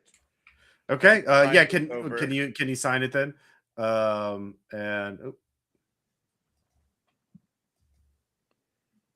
did you lose Ross? no, it was Norm. Sorry, Weird. Are you back there, Weird? He probably crashed for the first time. All right. Well, we'll do. Anyways. Yeah, you can hear me. Yeah. So the she has you sign the check so she can cash it. She hands it over to you then, Harriet. And so you get the same information. Do you want a letter or a number or a trait? Oh, I'm gonna go with number 1. So C1 is your first fragment. So let's see here. So 3. Let's see here. 8. All right. So you pop back out, and you realize that the adept has broken out of your barrier, and he is. Which one did he go into? He went into 15, so 15 is off limits now. So, but you, the three of you go into 15 already. Oh, sorry, yeah, that's right. Let's see here. 15, 13. That's right. See, last time when I ran this, it was he's in 20. The trains. Oh no, James, the train is being invaded. You pop into Realm 3, and it's you're in a podcast studio. Hey, welcome to Infernal Voices, the number one Warlock podcast. Don't listen to any other Warlock podcast. This is the one you want to listen to, not any other Warlock podcast. And that other Warlock podcasts wish they were us. They wish they had made pacts with the Infernal Forces to have this kind of podcast. But we're here with our special guests. Let's see, we have Norma, we have Harriet, and we have Yancey here. Welcome. First we have to talk about fan fighting dot bets and square mattresses, and so the host of Infernal, let's see here, Scott Daniels, the Warlock podcaster, is going on about sponsors, and his microphone, a very nice microphone, radiates with magical power. But but you're three across for the table, and he finishes talking about his sponsors, and then he says, Harriet, tell me tell me about your type of magic, and why it's not quite as powerful as being a warlock. I can't. It would be wrong to kill him. I'm sitting there thinking to myself, it would be wrong to kill him. Yeah, but also it would mess up my joke. Oh, I'm just glaring. I'm just all right. Okay, same question to you, Yancey. Why is warlock magic the best type of magic? I just go on a long. I want to distract him. Okay, by going on a very long tangent about making deals. And how warlocks get their power. Just reiterating really basic stuff. Getting things wrong enough to irritate him. Just distract him so he's fully focused on me. All right, give me roll charm. I'll give you an additional +1 on that because that's a very good hook.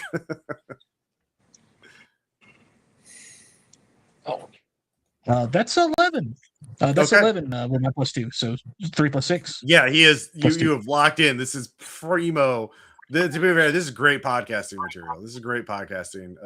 It's a great episode as you're going back and forth and just really getting into it.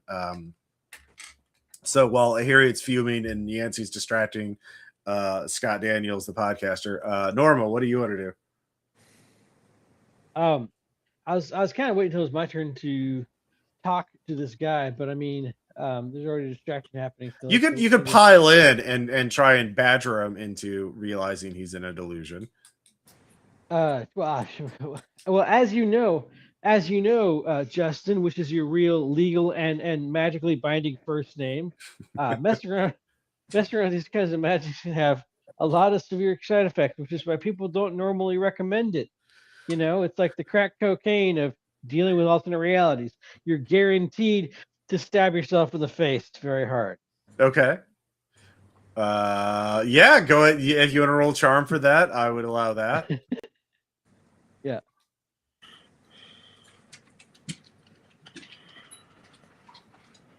Here we go.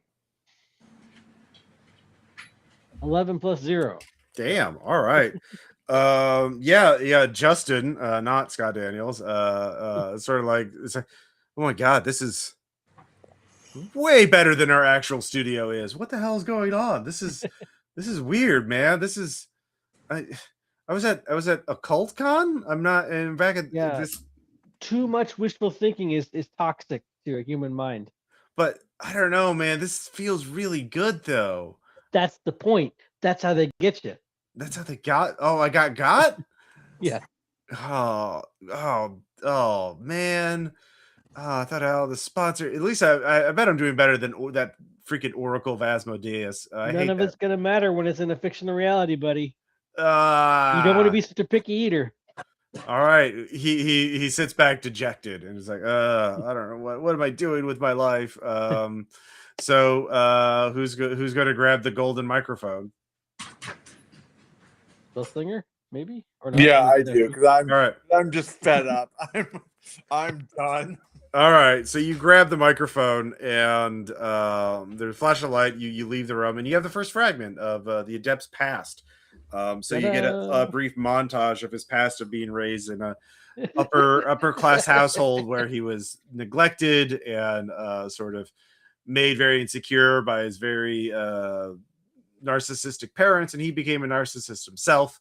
And looking for quick, easy routes to power and fame and attention.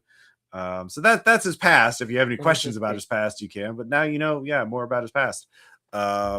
So let's see here. So you got that one done. There are 2 fragments left. That was 13. No, that was 3.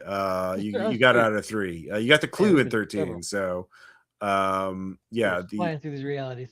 I love it. Yep. In fact, when you come out, the practitioner had a couple, or the adept went into another realm. And which other realm did he go into? 16. That is now being banished. And so, what realm do you want to enter in next? You need to find 2 more fragments.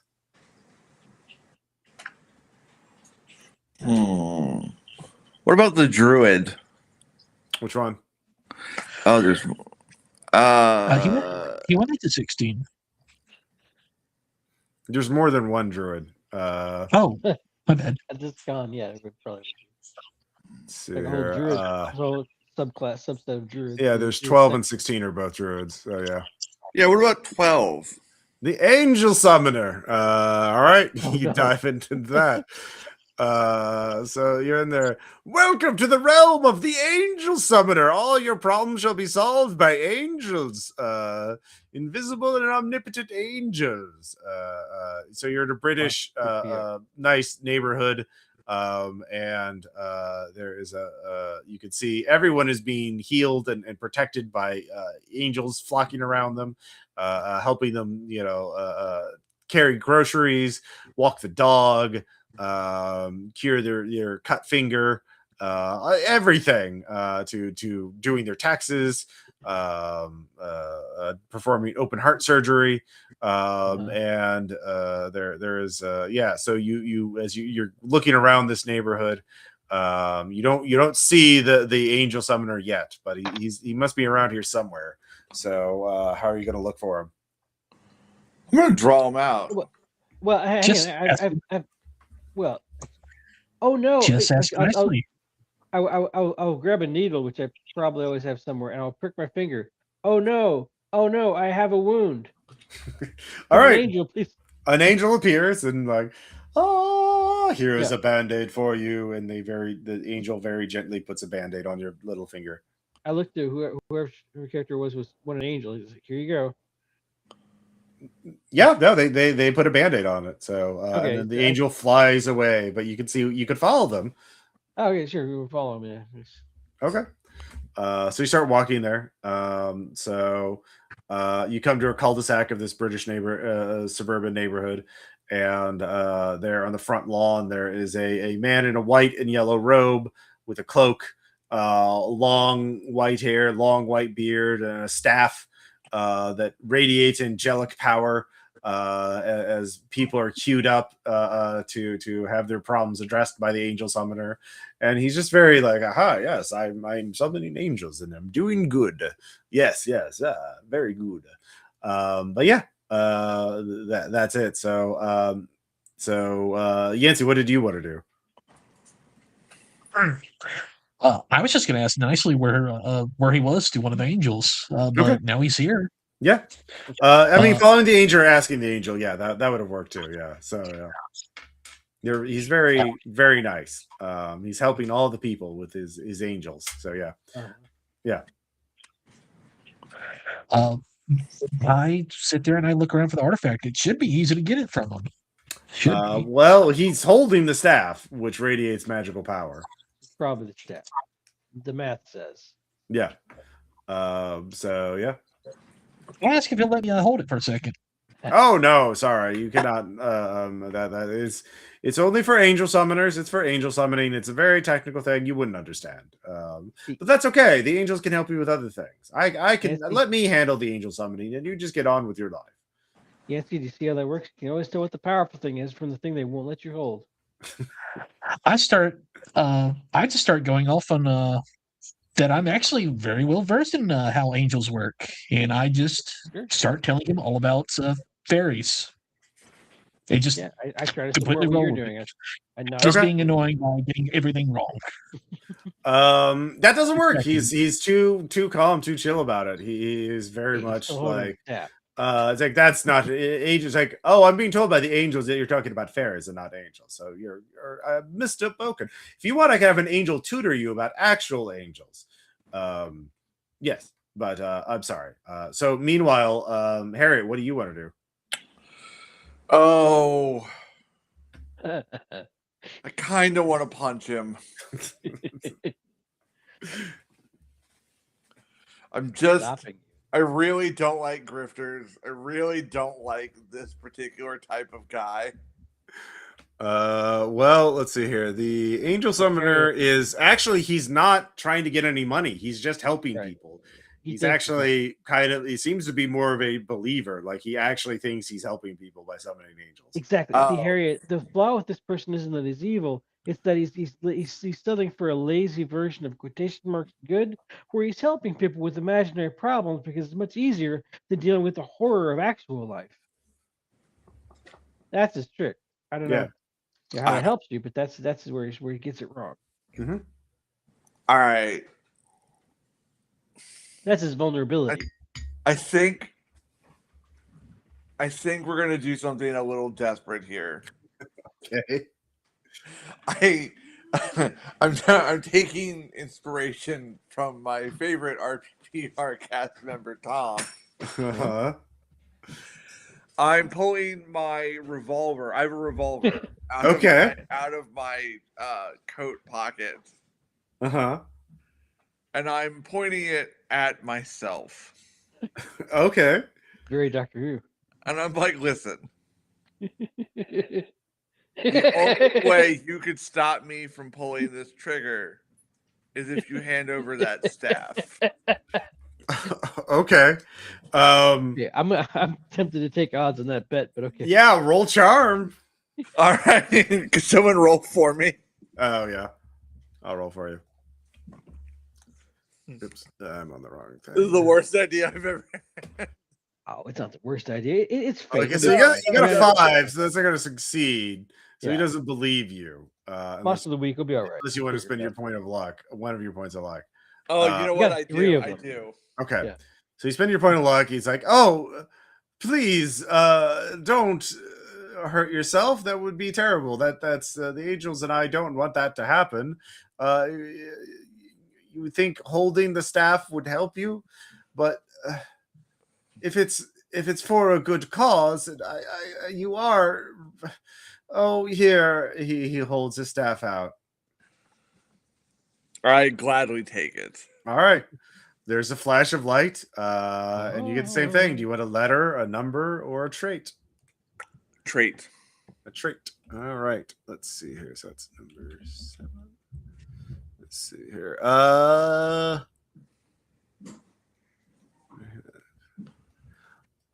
So you get the trait. Why didn't I put that in there?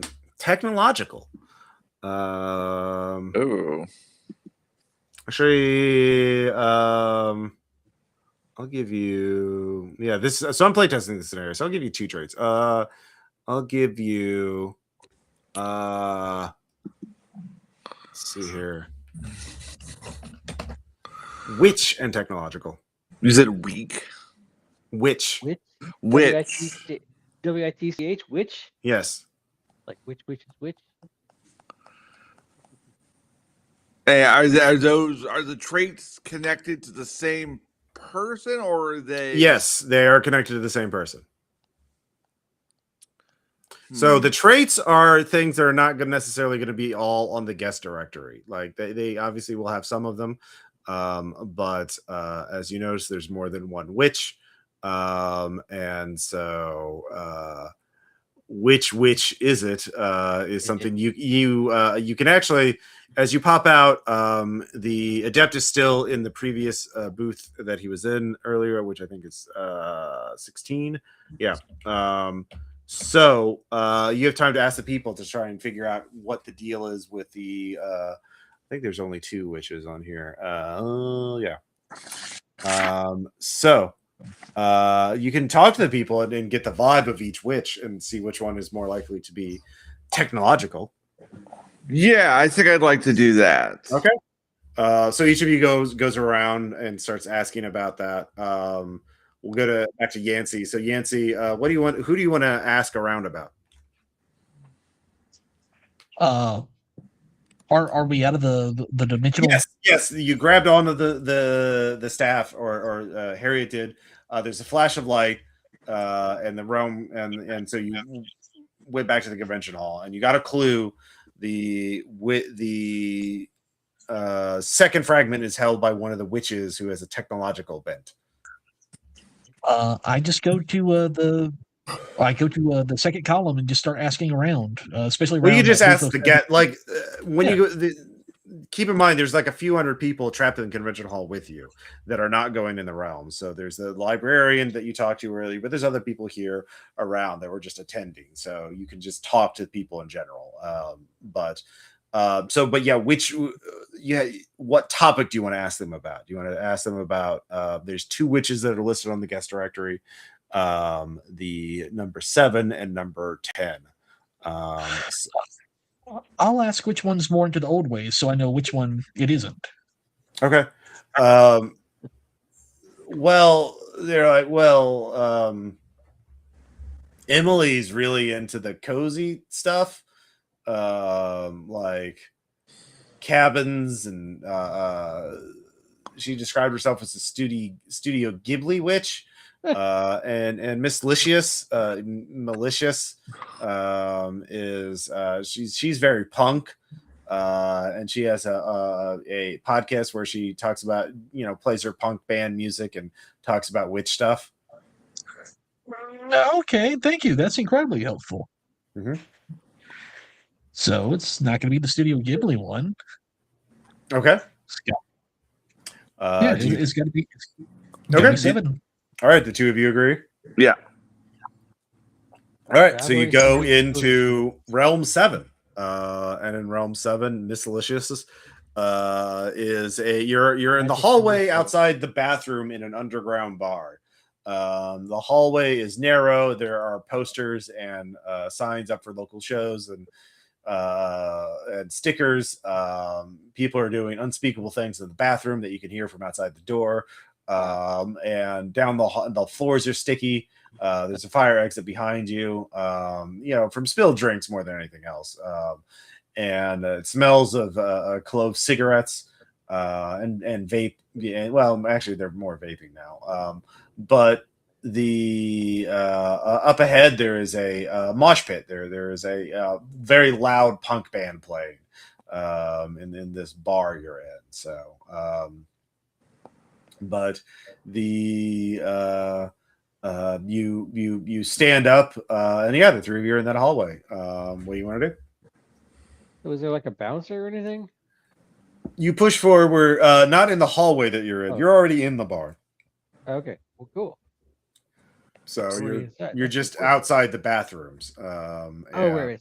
Yeah. Cool. You can push forward into the main mosh pit / bar hall, where there's a bar on the side, the stage up front, and the crowd and the floor in front of the stage. And so you're sort of at the back, and so it's standing room only in the main area. There's just probably over at least 100 people here, all jumping and thrashing around. The you see Miss Alicious and her band. Her magical guitar, her electric guitar radiates with magical power.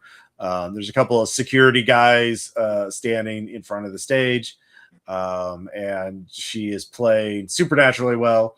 As her band is kicking ass, and people screaming into the microphone, and that's the team. I try to huddle up with Yancey and Harriet real quick. Okay, remind me real quick.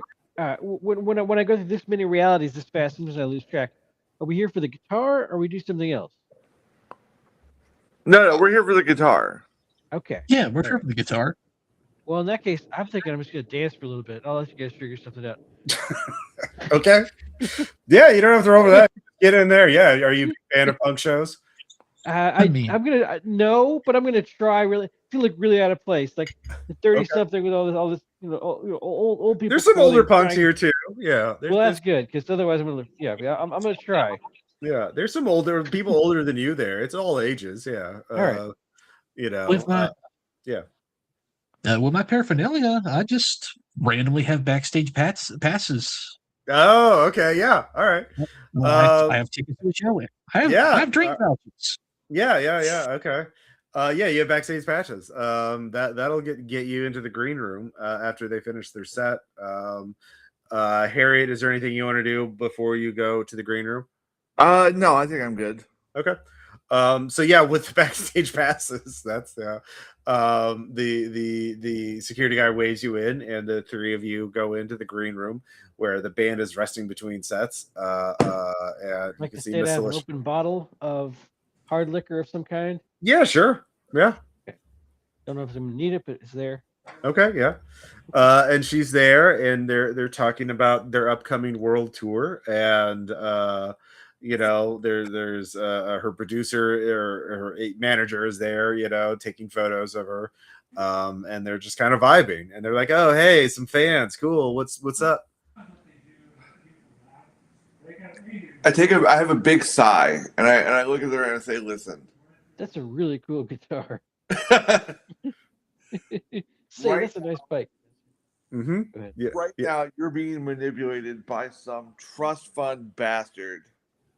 None of this is real, and I'm sorry to say it. She's right. Okay. None of this is real.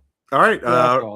Well, one of you can roll cool to assist, and the other one can roll charm. I'll roll cool to assist. Okay. Let's see here. Thank you. 2 1s. All right. So no, you do not. Who's rolling charm? I guess I could. Yeah. I guess you're rolling charm. Yeah. All right.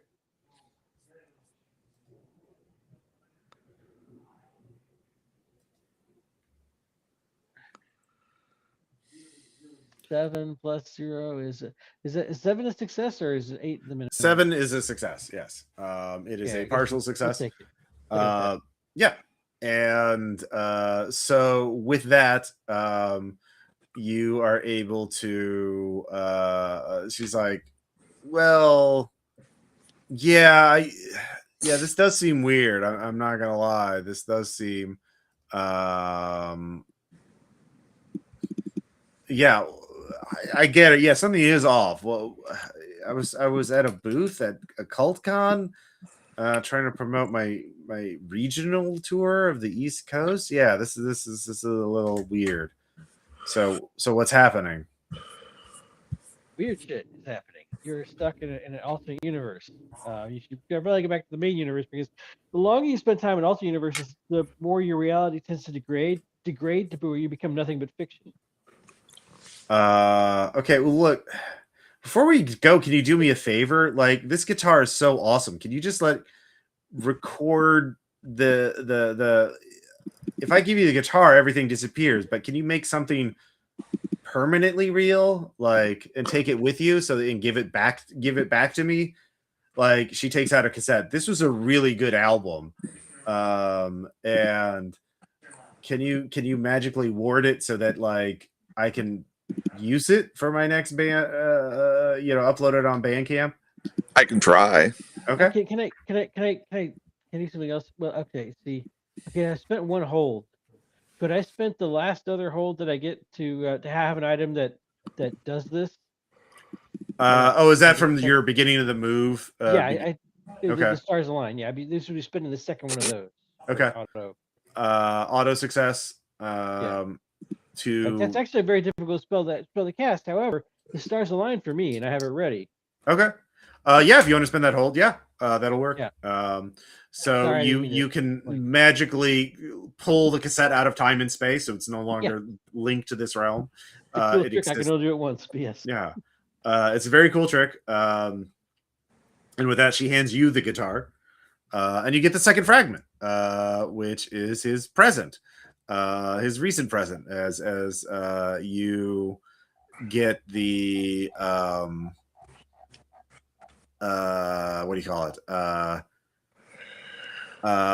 He recruited a bunch of other very insecure, angry people after he's humiliated at Occult-Con last year. And they raided the Miskatonic University library, and he used them all as bait and distraction so he could take the book and escape with himself. And now he's growing mad with power. Not even mad with power, just mad, as he is. Every realm he visits, he does absorb their perspective, their point of view. And so now he's fracturing himself into multiple points of view that are mutually exclusive and contradictory. So he's losing control as well. So it's not working out the way he wanted it to, weirdly enough. But yeah, he is a bit of a space case. So let's see here. Why are you rolling the same number? And I don't think anyone has referenced 6 yet. All right, yeah. All right, so he is gone into Realm 6, the Ivan the Wolfborn Siberian Shaman. But you pop out. You have 2 of the fragments left. There's only 1 left. And where do you want to go? Do we happen to know what form it would take? No. No, it's you basically pick a realm, and if it doesn't give you the fragment, it'll give you a clue to the fragment. We could always try my client again. Yeah, you can pop back into Realm 8. Sure. Now that you have a better handle on these realms. Should I try to rehinder the apprentice? You could try. Try to lock him down. Yeah. I'm gonna sit there and try to shut up 6 again. All right. Roll them bones. That's +2, so that's 8. 8. All right, partial success. What do you want the side effect to be? The glitch. What would be good? Well, if you just take 1 harm, it'll work as you intend it to. You just, suffer magical feedback and, bleed out of your eyes. Harm. Yeah. I'll take the harm. Yep. You take 1 harm. How does it look? Is it bleeding from the eyes? Is it something else? I'm gonna say all this reality hopping, just I start losing color and stuff. I start to desync for reality, or something like that. Yeah. And that turns out it hurts. It hurts a lot. It would. It's also not something the emergency room could treat easily, probably. You hope maybe it'll go away in time. That hurts. But you're back in Realm 8. He's giving another lecture about how he deciphered a treasure map from a Freemason from the 17th century and found a vault of Lemurian artifacts and scrolls of wisdom, and people are just eating it up. So how do you want to get that journal from him?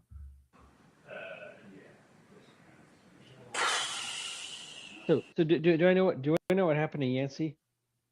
Oh yeah, I mean Yancey cast another barrier around that, but Yancey came with you. It doesn't take long to do that ritual. Yeah, so. No. If I know about Yancey's health status, Don't worry about it.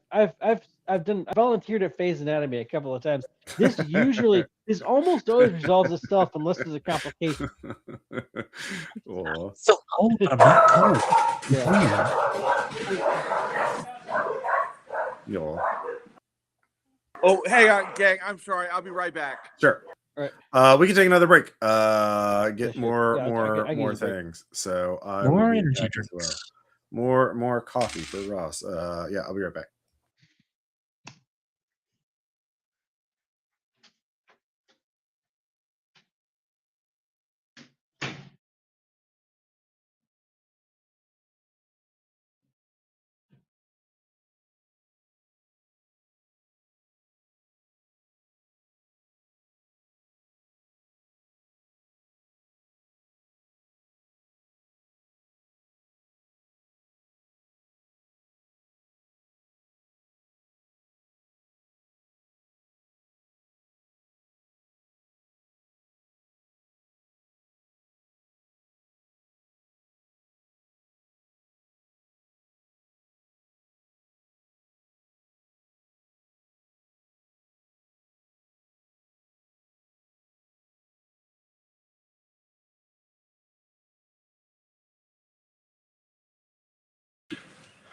Okay. I'm back. Sorry, folks.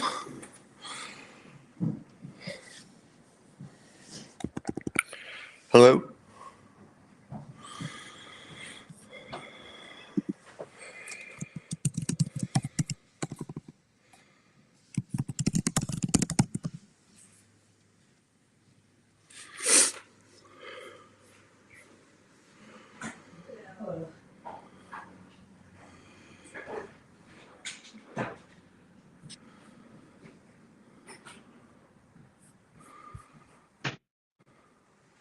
Oh, hello? Can anyone hear me? I'm back. Oh, okay. Who else is here? Sorry, I'm here. We had we had groceries getting dropped off and a border collie that doesn't like people. Right. See, Ross and I'm here. oh, hey, so I guess we're in a little pause of reality. So, okay, we've got 2 of 3 artifacts. But what else? Like, summaries help me. Where else are we? We have 2 of 3 artifacts so far. We need a 3rd artifact. What are we doing right now? We were in realm 8 with my client, who's we're trying to talk him into giving us his book. Okay.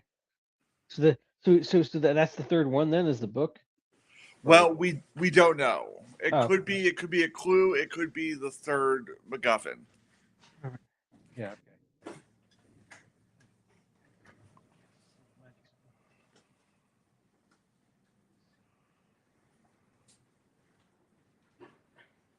Big magics take time. It's probably can't do much right now.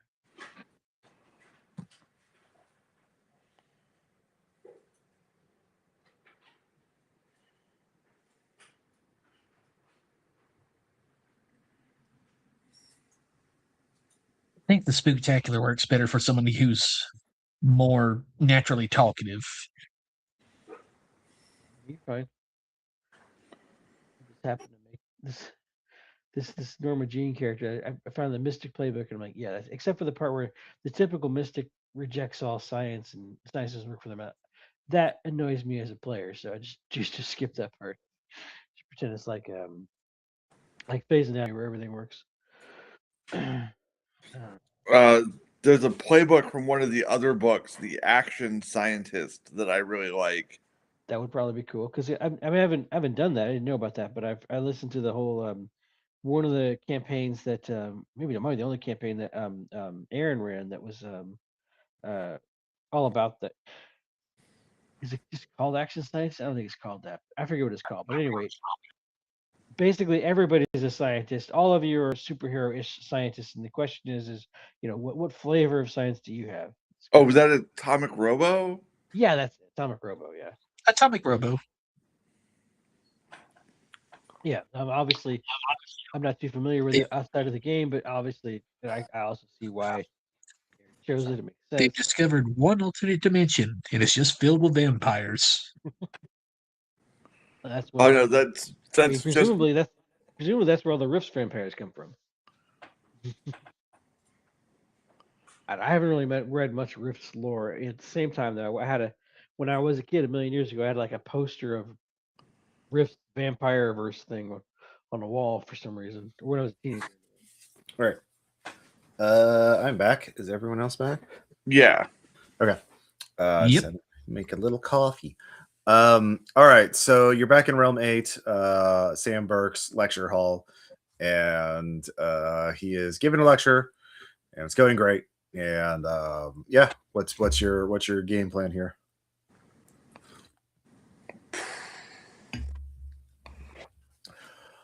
I'm gonna chat him up. I'm gonna be like, listen, Professor Burke, we know you're an amazing researcher, well thought out, peer reviewed.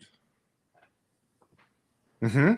Yes, obviously. Thank you. I just nod along, like, yeah, sure, totally, whatever you say. Mm-hmm. But what would you say to your critics?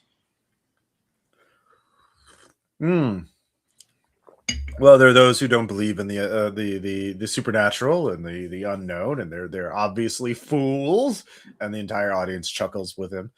And those who do believe in the supernatural do know that the supernatural is real, and yet do not believe my claims are even worse fools. And the crowd chuckles along again with him. Yes, it is evident my expertise is accurate and that I am right. Have you considered that both versions could be true? No, I have not. Like, I know it's not the easiest argument ever to make, and I might not be properly qualified to make the full argument at this time, but there is a point of view that since we all know that non-believers are harder to affect with magic than believers, it could be the case that not believing is its own form of defense against reality itself. Mm-hmm. So okay, that's worth considering. Yeah. All right. Yeah. One of you can roll assist, and the other one can roll charm. And I'll I got a roll. +0 on charm, and we get a better charm. I have negative. I have 2. Okay. +2 and 2. All right. So Yancey, well, why don't you pipe in there? What's your rhetorical debate then? You just copy mine. Reality is more subjective than he thinks it is, basically. Well, rhetorically, you want to convince him that he's in a delusion, right? Yeah. I start ranting about reality being a matter of perspective, things being more real and tiered. If that makes sense. Sort of like an instance from a video game. Mm-hmm. For someone who truly believes like the world is flat, the world actually is flat for that person. Okay. And I just go on a long tangent about that. Okay. What are you hoping to get him to do as a result of your talking? I acknowledge doubt. Really want. Everybody, I want him to sit there and start thinking maybe everybody is right and wrong at the same time. Reality is nothing; it is only a matter of perspective. Like to acknowledge doubt, sort of like is almost like a disheartening type of line of logic. Like you can't be sure of anything really. Right. Okay. All right. Yeah. To acknowledge doubt in this sense is to accept a version of humility, whether you want to or not. Okay. Yeah. Go ahead and roll charm.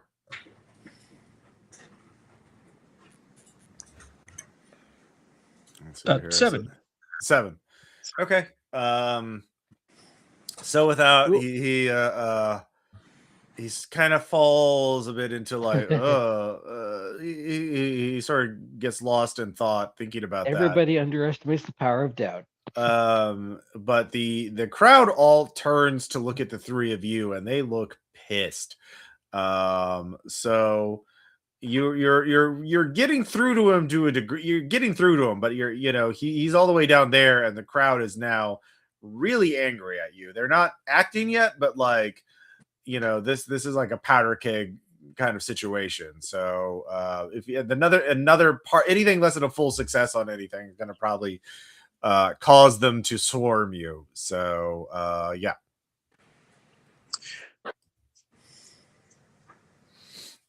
Ooh, But what if we he's stopped distract- talking. He has stopped talking. He has stopped directing or controlling the crowd. They're just going to act on this. Okay. What if we what's it, when you switch gears? What if we go for humor? Hey guys, the audience, don't worry about it. Check it out. Here's some cool cashier. Not cashier. What's the word? Cheshire Cat tricks. Nirvana like presents on stage and materializes with his creepy smile from out of nowhere and starts doing some weird cat tricks on the stage that you can easy to do when you can teleport half of yourself at a time. Okay. Do you want what do you want to roll for that? What is that? Normally, is that weird or like is that charm? I'd like weird because it isn't going to work very well. It's not weird. All right, yeah, you command your magical cat to distract the audience.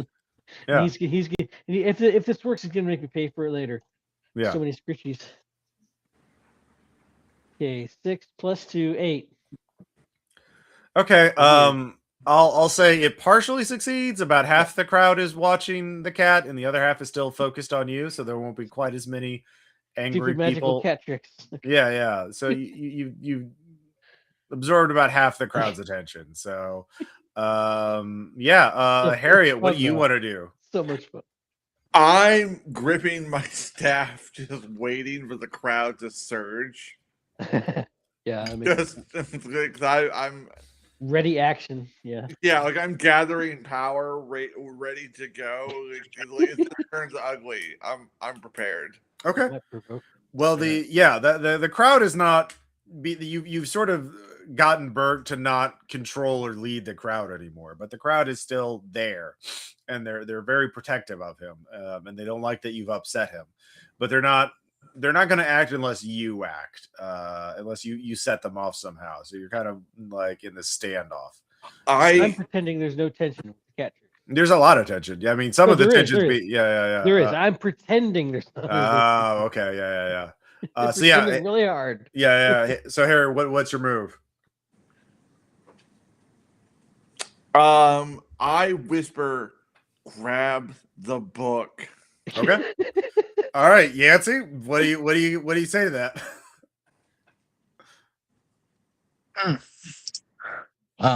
Okay, so the crowd's raring to fight us. The professor is distracted. Some of the crowd now. Some of them are distracted. 25%. Yeah. Can I? All right, this kind of hinges on the ability the game is fixed. Could I use weird to sit there, peel back the veil a little bit, and let them see the outside, freak them out, and use the move you disappear unnoticed and untraceable into a crowded, chaotic scene, grab the book, and just vanish? Yeah. You definitely can. Basically, these aren't real people. These are magical constructs. They're illusionary things. So you could use your magic to like partially dispel them or paralyze them. They're just magical energy given form. Let the spell slinger just go crazy. Yeah. And so go ahead and roll. Go ahead and roll weird. All right. So you can just like cast turn construct essentially. Well, that's not going to work. Yeah, that's 5. Do you want to use a point of luck, or do you want to let the scene roll out? Can I spend a point of luck for the can I yell something to the spell slinger when I get a chance? Well, Yancy, what do you want to do? Like, do you want to use the luck, or do you want to let the roll stand? I would like to use luck. All right. You use a point of luck. The special is you're going to run into someone you met at the show. Could be good, could be bad. Who knows? Okay. So the game is fixed. Basically you cast a banishing spell that banishes some of the construct, causes some of them to just disappear, which is enough to give you an opening. As the crowd is stunned by this, they don't know what to do because they don't have direction from Burke. So you weave your way through the crowd as they're stunned. You run to the state podium and grab the journal before he can react. And this was a clue. So do you want a for the last one, do you want a letter, a number, or 2 traits? We did pretty I'll go good with with 2 traits. Yeah, traits. Okay. So with 2 traits, so you get let's see here. Shaman and manipulative.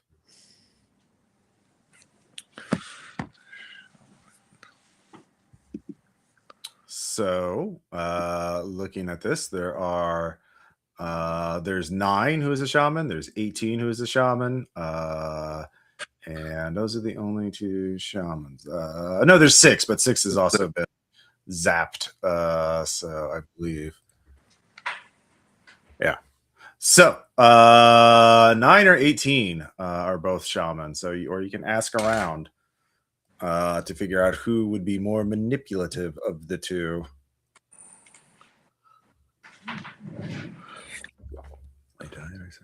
Yeah, can we ask around? I mean, if I'm going gut instinct, I'm gonna say Montague Grimm. Yeah, that's fair.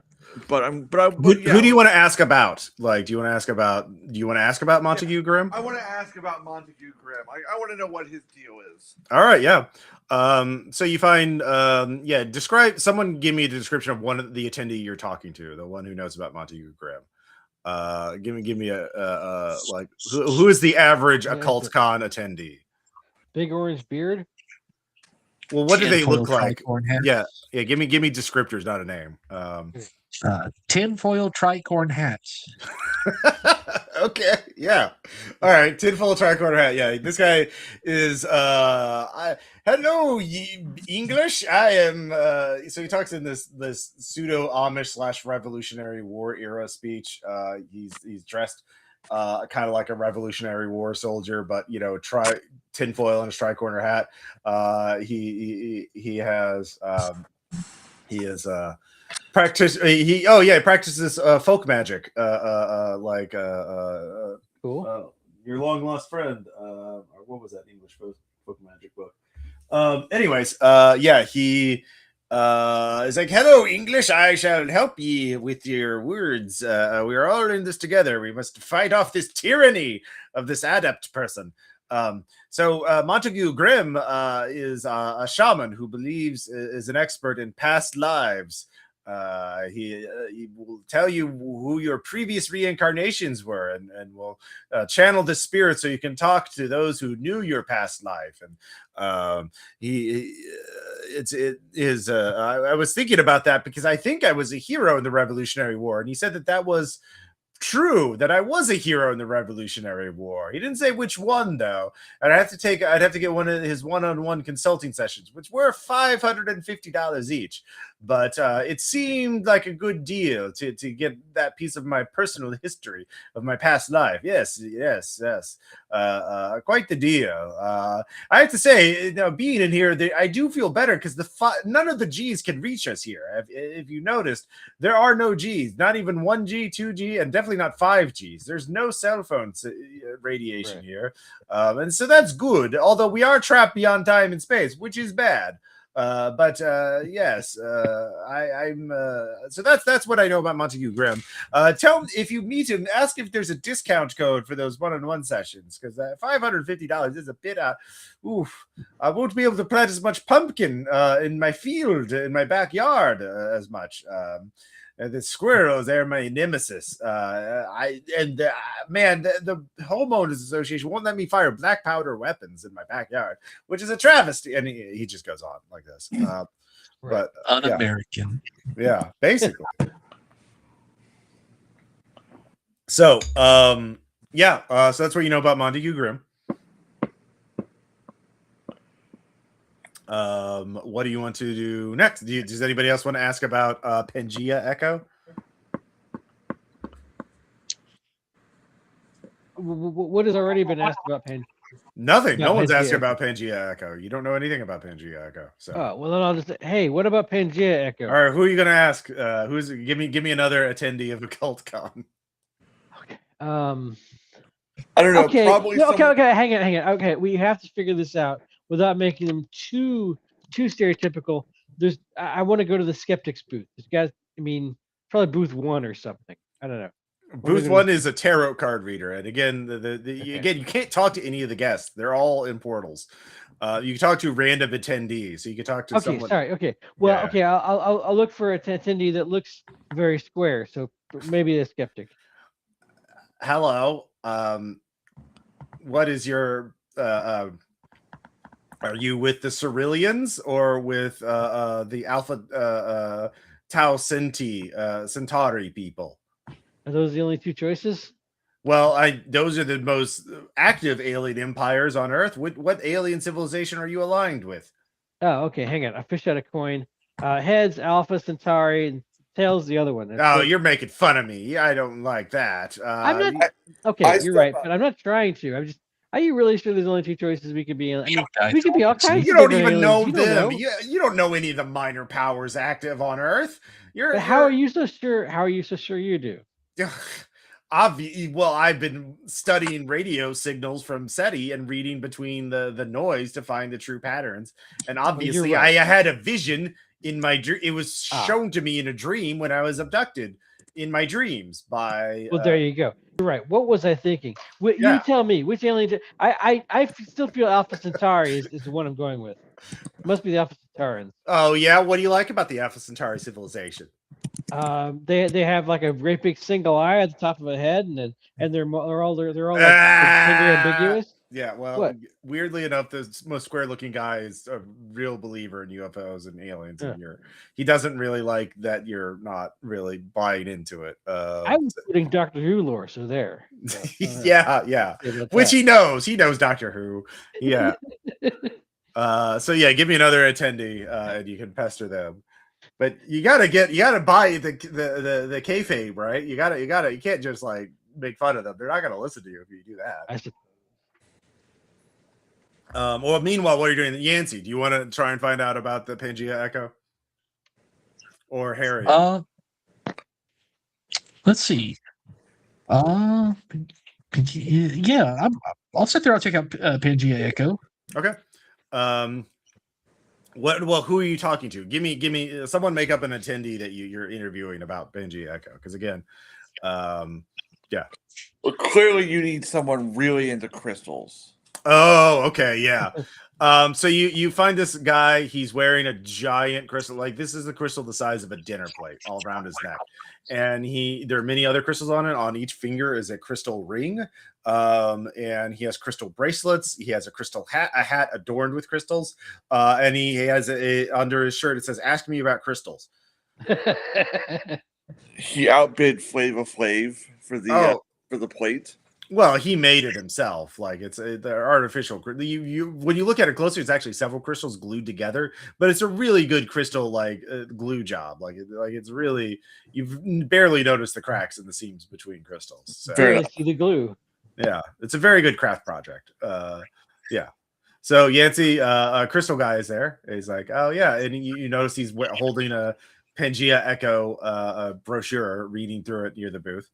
It's like, hello, traveler. You stand near me. My crystal aura will help protect you from the toxic vibes of this curse. Oh, thank you. I couldn't help notice the brochure. What sort of vibes do you get from this Pangea Echo? Oh, well, I've known Pangea Echo for a while. They're a fusion shaman. They combine traditions from multiple shamanic paths into one, and it's really quite interesting. They run this free workshop for kids to learn about shamanism. It's very popular in the Bay Area, and they do these retreats, and they're spreading the good word about shamanism. Did they start off with all these multiple paths, or did they work their way to it? They work their way Did they to use it. any- They do have a print-on-demand biography that goes into some great details. But if when they return, if you ask them, you can just give them your email address, and they'll email it to you. Because it's all about putting in the work. It's not some of these people, man. They're really about the money. And Pangea Echoes, got true faith in fusion shamanism. So they just incorporate more and more beliefs as they go and encounter them, right? Mm-hmm. Yeah.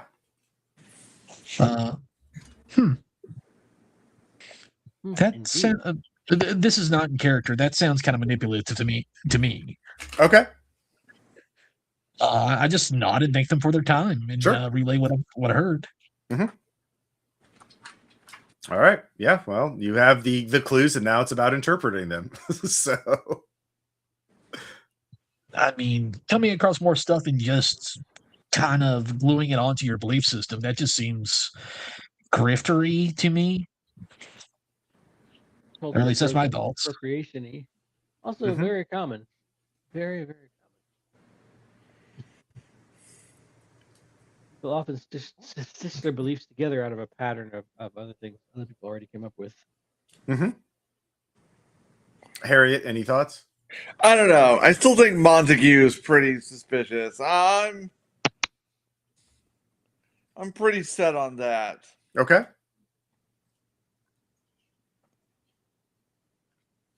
I'm fine with either one. Just okay.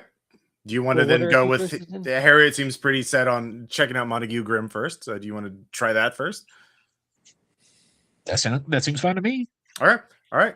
So you step through into Montague Grimm's portal, and you're in a giant museum. The museum of all of our collective past lives, curated by Montague Grimm. And there's different wings to this museum, one for each era of history, like prehistory, ancient Egypt, medieval times, pre-modern times, and that kind of thing. And there's his face is up on there. Can I do a quick dip down each corridor and just see really quick if it's all just just white guys, or is it something more interesting than that? Well, there are these giant mirrors you pass by, and when you see some of the crowd step through, they one turns into a princess from medieval times. So another one turns into like a brave warrior on a chariot in ancient Egypt. And as you watch the crowd, you can see everyone turn into someone glamorous from the past. And when you step on the mirror, though, it just shimmers because you're an actual person, and this doesn't seem to actually know what your past life is.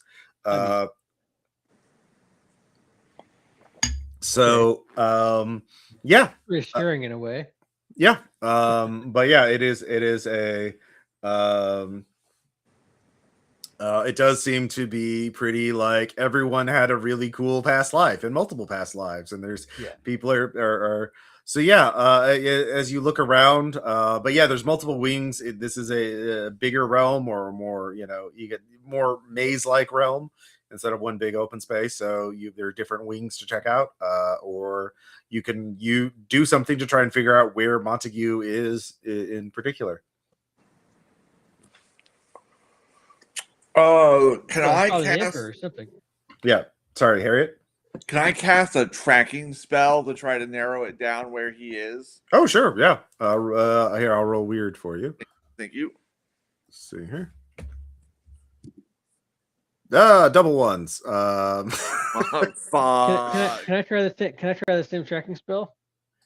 Let's see here. Yeah, if you fail, you gain experience, and nothing happens. Go and roll. Wait, hang on. I have an ability called Could Have Been Worse. Mm-hmm. I have one called This Is Gonna Suck. Mm-hmm. The effect happens, but you trigger all the listed glitches but one. Okay. So looking at magic. It's weakened, short duration. You take one harm, immediate unwelcome attention, and problematic side effect. So which one do you not want to happen? I don't want to take harm. Okay. So you cast a spell and you sneeze, and you realize you, instead of the silent seeking spell, you did the screaming skull seeking spell. And a magical screaming skull appears as I'll show you where he is. Montague Grimm is this way. Beautiful. I just clap like I just clap like you did it on purpose. Like I'm entertained. And the screaming skull starts like, he's in the medieval hall this way, follow me, and he's screaming very loudly, and the crowd turns on all of you, and security guards appear, and they're like, I'm sorry, you have to leave, you cannot be here, you are causing a disturbance in this museum, you and your screaming skull have to leave. So there are some generic security guards here, magical construct security guards, and they don't want you to go into the Middle Ages hall. I look at Yancey and Norma Jean, and it's like, you two go. I crack knuckles and hoist my step.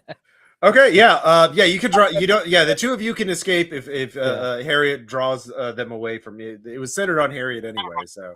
Yeah. The two of you make your way to the medieval hall, and there you can see it's a Knights of the Round Table kind of room, but with a bunch of courtiers on the side, kind of like a procession stand, as they Montague Grimm is king of the court, and all of these people, petitioners, come forward and ask who they were, and he tells them, "Oh, you were my court sage." Actually, no. Montague Grimm is not the king. Actually, a random person is, but Montague Grimm is Merlin, and he's pondering an orb, and he transforms people into nobles and princesses and knights, and no sages though. Sometimes a priest, sometimes a monk, or a trader, a brave explorer, but like the Knights of the Round Table are all there. They're like, aha, yes, good, cheer, 3 cheers for Merlin. And the king's like, yes, I am King Arthur, and I approve of Merlin showing people their past lives and tuning them. And and people are heaping gold coins at Merlin's feet. I mean, Montague's feet. So that's what you two see, and you're sort of in the back of the line again. But in to see Merlin, to find out what your past life was in the Middle Ages. But meanwhile, Harriet, you got a bunch of security guards that are trying to get you to leave. So you can leave peacefully, or you could fight them, outrun them, or evade them. I don't know. What do you want to do? Oh no, I'm gonna throw some weight around. Okay. Are you attacking with magic then? Yeah. Oh yeah. Okay. Your fire spell? Yeah. Okay. Is that a fireball or like a firewall, or do you choose the shape? It's a blast. It's a blast of fire. Okay. Well, you blast the shit out of them with a 10. So one of them does pepper spray you though, and this it feels real. So you take 1 harm and are blinded. These magical construct security guards burn away into nothingness. As you are pepper sprayed and dealing with intense stinging and burning on your eyes. Well, you get 10, so you can select less harm, or you could select. I'm going to select less harm. Okay, because I do 4 damage. Okay, so you don't take any damage. And you evaporate the security guards, and the crowd scatters before you. So, but that takes you a bit to fight your way to cast a spell and to get away from them. Meanwhile, back in the King Arthur's court, Montague Grimm is pondering his orb. And Yancey, what do you want to do? I want to look for what I have to grab. It's probably the orb, right? Yes, it's definitely the orb. Yeah. Can I use magic to sit there and make him see something in the orb? Sure. Yeah, roll magic or weird. What I want him to do is I want him to see a vision of him getting riches from letting me hold the orb. How does that work? I'm his apprentice, and I bring him great wealth. Okay. Okay. It's, All right. it's the beginning of a beautiful relationship. Okay. All right. That That is 5 + 2, so 7. 7. All right. What kind of glitch do you want? A weakened effect, a short duration, you take 1 harm, immediate unwelcome attention, or problematic side effect. Problematic side effect. Great. Seems better. You're his apprentice. That's what you've always been his apprentice. You're Yancey the apprentice, and you come forward to stand by his side, and you're right next to the orb, and he even lets you hold it. You're polishing the orb, but you don't trigger its effect because you're sucked into the delusion now. Yeah. So it worked too well. It worked on you as well. So while you're fighting to like realizing something's off, something's weird. Meanwhile, Norma, what do you want to do? I'd like. Well, do I see what happened to Yancey? Yes. I'd like to help Yancey. I'd like to help him out of this problem. Okay. How do you propose to do that? Yeah. So, like, I haven't really actually cast very many spells. I should cast a spell. Okay. It shouldn't be that difficult to remind Yancey of who they are, given that they're my cousin and all. I should just Yancey, you're not their acolyte. What are you talking about? You've specifically said, I remember numerous occasions you say you never wanted to be anybody's acolyte because it sounds like a mug's game. It's like a fool's game. Okay, yeah. Roll magic. Or weird, yeah. Familial weird. 9 + 2, 11. Dang, all right, yeah. You snap out of it. And how does that look, Yancey? I'm deeply pondering the orb, and then I just slowly shake my head as I realize like what I have done up to this point. And that my hands hurt, my feet hurt from holding this. But you got the orb. Bold move. You got it. Yeah, just in the background, you see gouts of fire and guards flying back. Yeah, as Harriet's fighting her way forward. But yeah, you have the orb, and so you remember who you are, and you realize, oh shit, I need this. This is the 3rd fragment of the crucible, and so you get a vision of the future of the adept if you don't stop him. You realize after he absorbs all 20 realms, his mind will be utterly gone as he's fractured between 21 psyches, not just his own, but the other 20 guests, still powering the the power of Yogg-Sothoth. So, which gets really bad for Earth as 21 fractured psyches with unlimited magical power start rolling across the countryside. Yeah, because everybody is a picky eater. Yeah, I know. Yeah. And so that's bad. That's not good. But the 3 of you are popped back in the Occult-Con. You have the crucible is forged into one, and the 3 of you realize it is because all 3 of you have worked to reassemble it. It is going to channel your wills. So how do you want this to be resolved? Like Harriet, what is your ideal resolution of this conundrum, this problem? Well, I think this kid's a little sad. And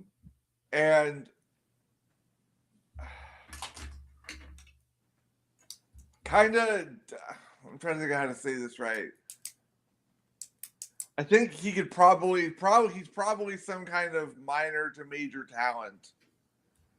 Could probably use someone not screwed up to show him the ropes. Ideally, if this kid promises to try, I would take him on as an apprentice. Okay. So Norma, how do you see this scenario being resolved?